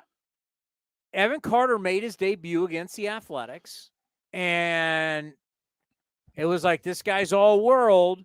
And you looked at him and you go, well, he doesn't look all world. He is all world. Well, Emo prepared. He was the first pitching coach in the big leagues to prepare for him. We're getting great insight. There's no question about it. All right, where are we? It's 3:04. You still want to do your game threes? Oh, sure. You worked hard on that. I did get some highlights. Hold on. It was a thing in the notes, actually. And they broke down the best game threes of all time, or best game threes in World Series history. As we're getting you ready for game 3. So number 10 on the list was the 2013 World Series between the Cardinals and Red Sox. And the game ended in a really infamous fashion. There was an obstruction call that caused the Cardinals to win. And we'll play the highlights for you. Here's the game winning Joe Buck on the call with Fox. Alan Craig scores on an obstruction call by Will Middlebrooks against the Boston Red Sox. Jay grounds one. Pedroia makes the play. Throw home. 2 out. Over the third. It gets away. Alan Craig is going to come to the plate. Here's the throw. He is. The umpire making the call. They're going to say he's safe. There was interference at third base. Interference with Middlebrooks at third. And the home plate umpire pointed to the plate. And you can see Jim Joyce saying obstruction as Craig was tripped coming down the line. And the Cardinals have won this game 5-4. So Tim McCarver goes on to explain the entire situation. But, yeah, Alan Craig scores after getting tripped by Will Middlebrooks. One of the Cardinals writers called it not a walk-off, but a limp-off because Alan Craig was so slow getting to the plate. But the Cardinals won that game. They didn't win the World Series, but that's number 10 on the list in Game 3s of the World Series, the 2013 World Series, Cardinals, Red Sox. Hold on. Okay. 62 walk-off victories in World Series history. Yeah, there's a couple of them on this list. 62 walk-offs. Proceed. By the way, you're going to have to go faster or we won't even make first pitch. Okay, number 9, 2005 World Series, Astros against the White Sox. And this happened. The longest game in the World Series history. Blum hits it into right, down the line. Blummer? It's gone. Jeff Blum, the former Astro, goes deep. And here in the 14th inning, the White Sox take a 6-5 lead. So Jeff Blum, that was only his second at-bat of the entire postseason, hits the walk-off home run for the Chicago White Sox. They go on to win the next day, sweep the Astros for their first World Series title since 1917 when they won back in 2005. And he's got a statue now. Yeah, now good friend of the program, Astros broadcaster. Plummer's got a statue. Astros broadcaster, Jeff Blum. Astros honk. So number 8 on the list, the 1999 World Series between the Yankees and Braves. Chuck Knobloch tied the game in the 8th inning, and then it set the stage for the 10th inning for this. Ramlinger deals the 1-1. Swung on and drilled deep to left field. That could go. Williams back, looking up. See ya! A home run into the Braves bullpen in left center field. And the Yankees win the game 6-5, and they're 1 win away from baseball nirvana. Oh, what a home run for Chad Curtis. He rounds third, he heads home, and the entire Yankee team greets him at home plate. Next. So that's Michael Kay on the call. Yeah. So we go to number 7 on the list. The Yankees going to win that World Series, their second in a row. 1978, the World Series. Greg Nettles put on a. You got another Yankee highlight. God, we're sticking around for Yankee. What's this? Yankeeography? A great defensive clinic by Greg Nettles. The bases are full. Nettles with a great play to dial to get the run of the game. 2 rounds. Run at the square by Greg Nettles, the Yankee third baseman, who's making a believer of even Tom Seaver. He is absolutely fabulous. I don't believe it. Tom Seaver, Joe Garagiola on the call for the World Series. Nettles was a great player. He should be in the Hall of Fame. Yeah, and you know what? I haven't looked at his numbers. I mean, obviously, he went to he grew up in San Diego and went to high school and is very good friends with my uncle. Oh, nice. I never told you that. They're buddies. Yeah, Nettles had a really nice career, very good defensive player. I think his WAR is like 70s. Close. He's got a 67.9 WAR, 390 home runs, 1,314 RBIs. He's got a 67.9 WAR. Big Puppy's in the Hall of Fame, and Nettles, 2-time World Series champion, 2-time Gold Glove winner, 6-time All-Star, ALCS MVP, played in World Series, obviously, with New York and San Diego. I mean, there's guys who have less wars than him in the Hall of Fame, and he's not in the Hall of Fame. Yeah, it's tragic. How is Nettles should be in? Yes. Lou Whitaker. Lou Whitaker has over a 70 WAR, and he's not in the Hall of Fame. Bobby Grich has over 70 WAR. He's on the Hall of Fame. Yeah. Bobby. I watched Bobby Grich. Was it KT? What were the Angels on when I was a kid? KTLA, something like that. So I remember watching Bobby Grich, and he played with the Orioles too. But there's guys that we literally need. We're talking to Paul. Speaking of Jeff Blum, we're talking about Paul Konerko. There's guys that the voters. Konerko has a really low WAR though. What is it? It's like 40. It's not very high. He hit a ton of. Yeah, he had over 400 home runs. We got to rethink some guys. Yeah, we definitely have to read. There's guys that because let me tell you something. If you got starting pitchers going, what'd you say the average starting pitcher went this year? 5 1/3 in 2023. Starting pitchers. If the average pitcher is going 5 1/3, years from now, you're gonna have no pitchers to put in the Hall of Fame. That's a fact. Yes. No pitchers to put in the Hall of Fame. You're gonna have to rethink some of these guys. Yeah, I think Nettles, Grich, and Whitaker are great examples so far of guys. And by the way, these guys weren't on roids. Also true. They're playing the 70s, and they may have been on something else, but they weren't on roids. Allegedly, roids distorted. It's. I don't know. All right, so number 6 on the list, the 1997 World Series, which is actually kind of funny, ties in. Apparently, Craig Counsell's got an interview for the Guardians job, but it came out during the interview with Emo that he really wants the Mets job, according to the New York Post. But Counsell, a big part of this World Series and the 01 World Series. But in this series, we know the Marlins won, but Gary Sheffield put on display in Game 3. The 2-1 pitch is hit high and deep to left. Bip Roberts to the wall. Bip! It's gone. Bipster. Sheffield hit only .250 during the regular season, but in September he got hot. And when he has had pitches to swing at, he's continued to swing a hot bat in the postseason. That's the great Bob Costas on the call for the World Series. Marlins won that World Series in that game. Gary Sheffield, 3 hits with 5 runs batted in. The Marlins won 14-7. Number 5 on the list. Hold on. You want to talk about a snub for the Hall of Fame? A 9-time All-Star, a batting champion, a WAR of 60.5, 509 home runs. That's 4. 1,676 RBIs. 5. A career OPS of 907. 6. I guarantee you that OPS is higher than most Hall of Famers. Probably. I was looking at Greg now. His is like 730. All right. 750. But yeah, he's another guy who should be in. But we kind of know why he might not be because of the area he played in. Allegedly. It was a loosey. Who said that? A-Rod. Loosey-goosey era. It's a loosey-goosey era. Number 5, the 2018 World Series. It's kind of like streaming. We're in a loosey-goosey era. Yeah. We know about this because of Nathan Eovaldi and what he was able to do pitching that game. It was the longest game in World Series history. 18 innings, 7 hours. Game 3? Yeah. Oh, that game went forever. 18 innings, 7 hours, 20 minutes. Put a runner on second. 7 hours, 20 minutes long. And an XA ended it off of Eovaldi. Bottom of the 18th inning. Nathan Eovaldi has been terrific. Wonderful. Brilliant. Here's Max Muncy. Oh, Max. Muncy flies one in the air to left center. Back at the wall, and it's gone! It's over! Muncy, a walk-off home run to win Game 3 in the 18th. Yes, they won that game, but we know the 108-win Red Sox won the World Series that year, so that's the best. That's number 5 Max on the list. Muncy was an awful A. That is awful. a fact. He That is was a fact. awful.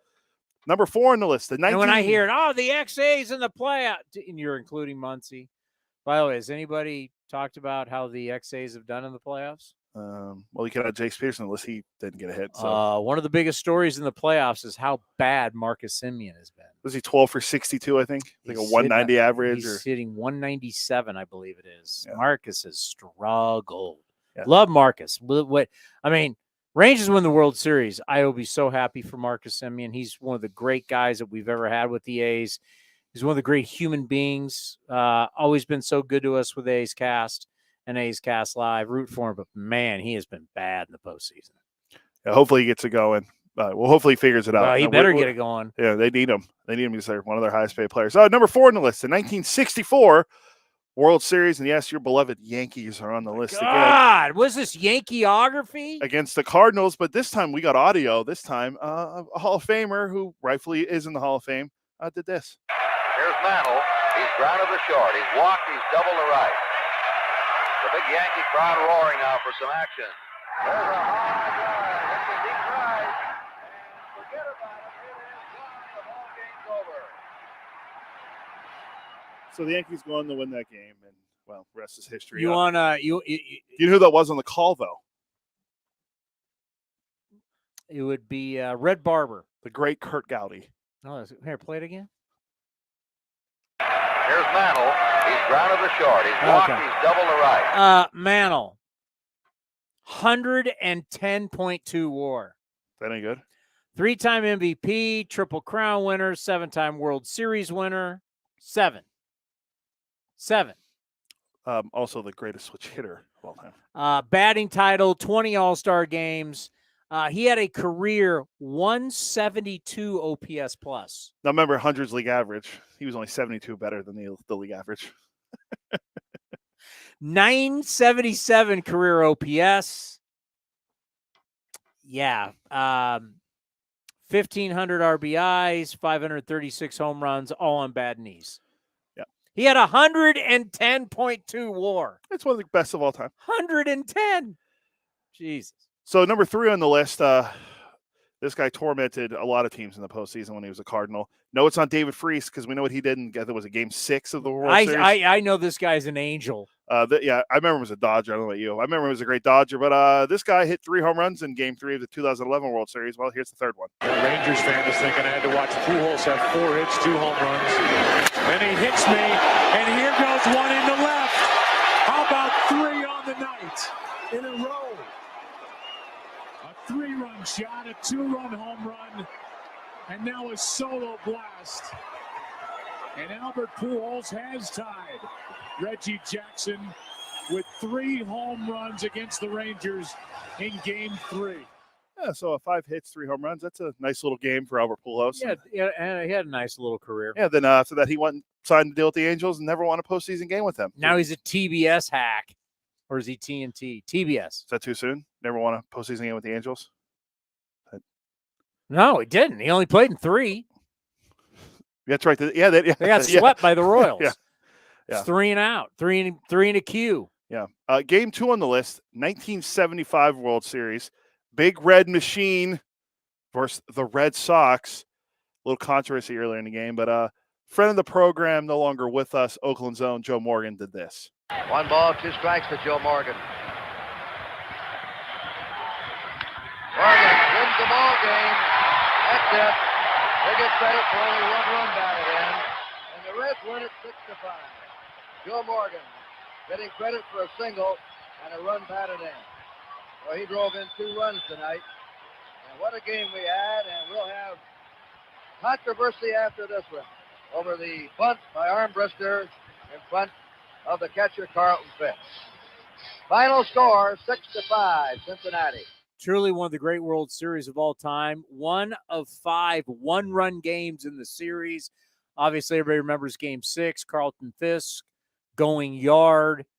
Stay fair, stay fair. I got to go this way. Stay fair, stay fair. And there's a lot of rain.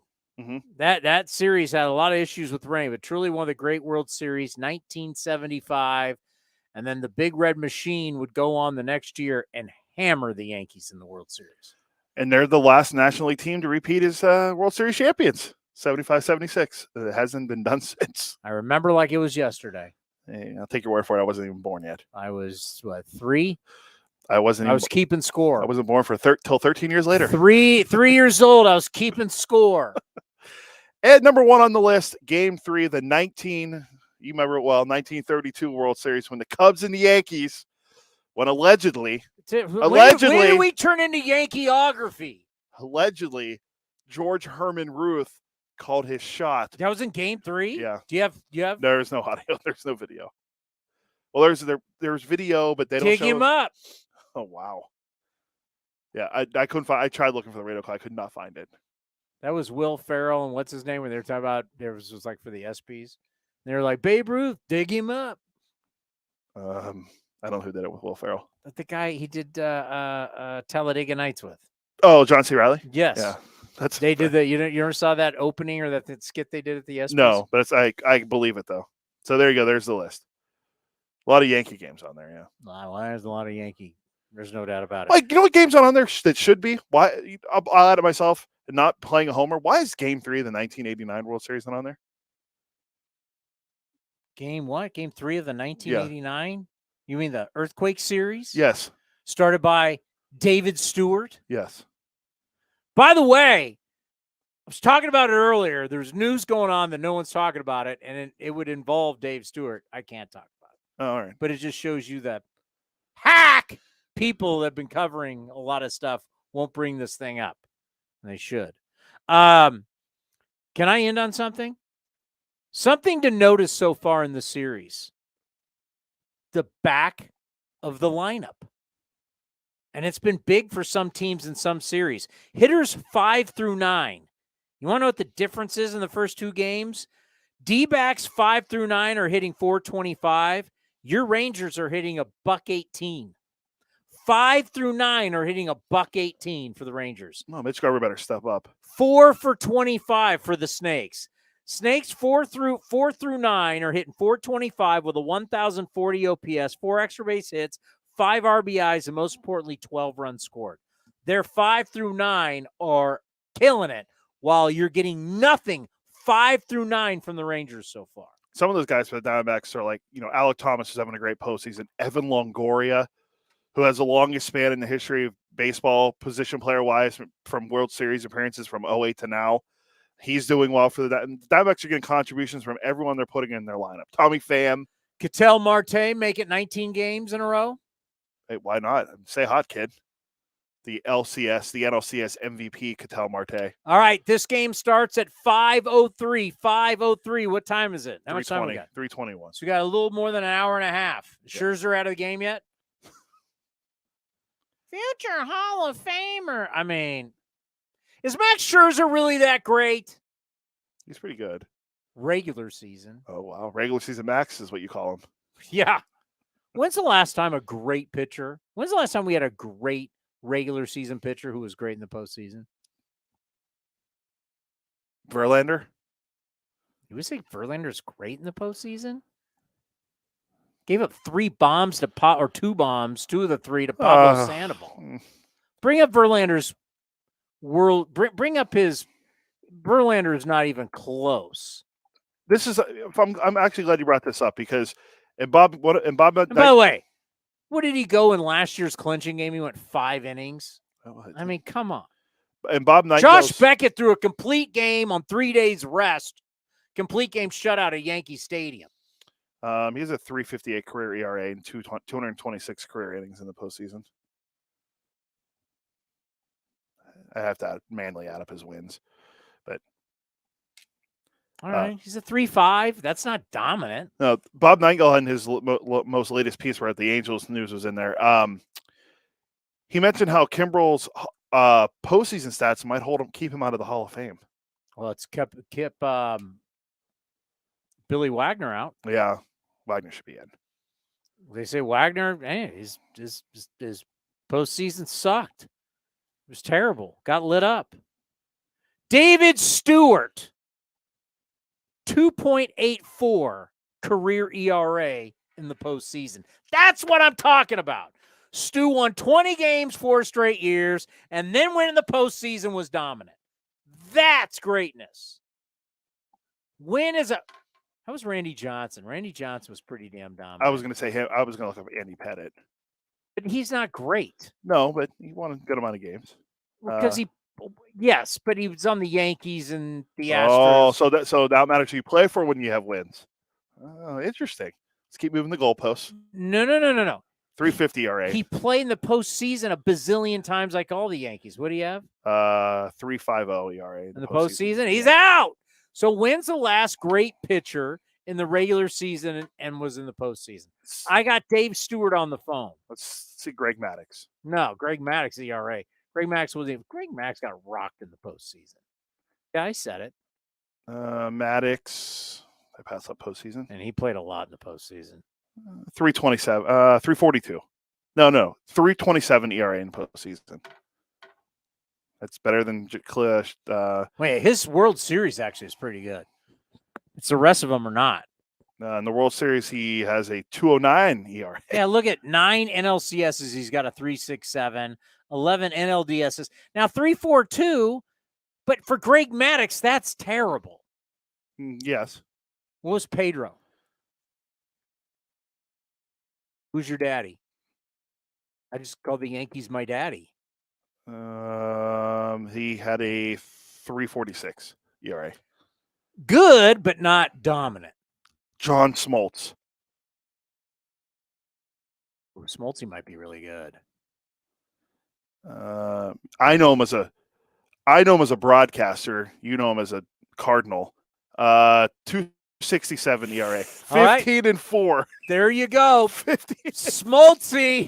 Smoltzy, Dave Stewart. Now we're finding out who brings it in the regular and the postseason. That's what I'm talking about. 14 years. John Smoltz pitched 4. So when people rip him, John Smoltz, put that back. John Smoltz for 14 years was in the postseason. This is straight dominance. 14 years in the postseason with a 2.67. This is not like a couple years. Just you're talking he pitched in 41 postseason games and had a 2.67. That's dominant. That's what I'm talking about. So we found 2 so far. That's not a lot. I mean, we could. It's like Sandy Koufax, but there's certain guys who just didn't get that much. Like Andy Pettit. Put up Andy Pettit. Andy Pettit pitched. The Yankee guys played in the playoffs every year. And then he was even in the playoffs with Houston, wasn't he? Yes. Andy Pettit in his career had a 3.81 ERA in 32 different series. He had a season. Like Jeter had a season. Yeah, Jeter has 200 hits in the postseason. How many starts does he have in the? He started 44 games. Oh my god! Expanded playoffs. I mean, it is what it is. Yeah, I'm just trying to think if there's anyone like as you mentioned. Like I'm thinking even more recently, like last 10, 15 years. I mean, who's been a guy who's been dominant? Like Merrill Kelly was dominant. Yeah, he was. 9 Ks, no walks? Yeah. I mean, dominant. Can't say Chris Sale or David Price. Christian Javier was pretty. He was good last year. He wasn't that good. Exactly. So who's been the guy who's been dominant? Regular season, postseason. Garrett Cole's been pretty. He has been so up and down in the postseason. People don't like him, but Kurt Schilling was pretty damn good. He was a really good postseason. Go put Schilling. He won like 11. I think he was 11-2 in the postseason. Yeah, Kurt Schilling was dominant, and he was great during the rate. And 200 and something wins. 216 to be exact. Kurt Schilling in the postseason. Schilling was dominant in the postseason. He was 11-2 with a 2.23 ERA. 2.23, 11-2 with a 2.23. It's pretty good. There you go. All righty. Fun show. Halloween. You guys all got to see the Riddler outfit. I'll be wearing it tomorrow. Passing out candy. I like passing out candy to kids. I love Halloween. My whole house is decorated. I'm a Halloween guy.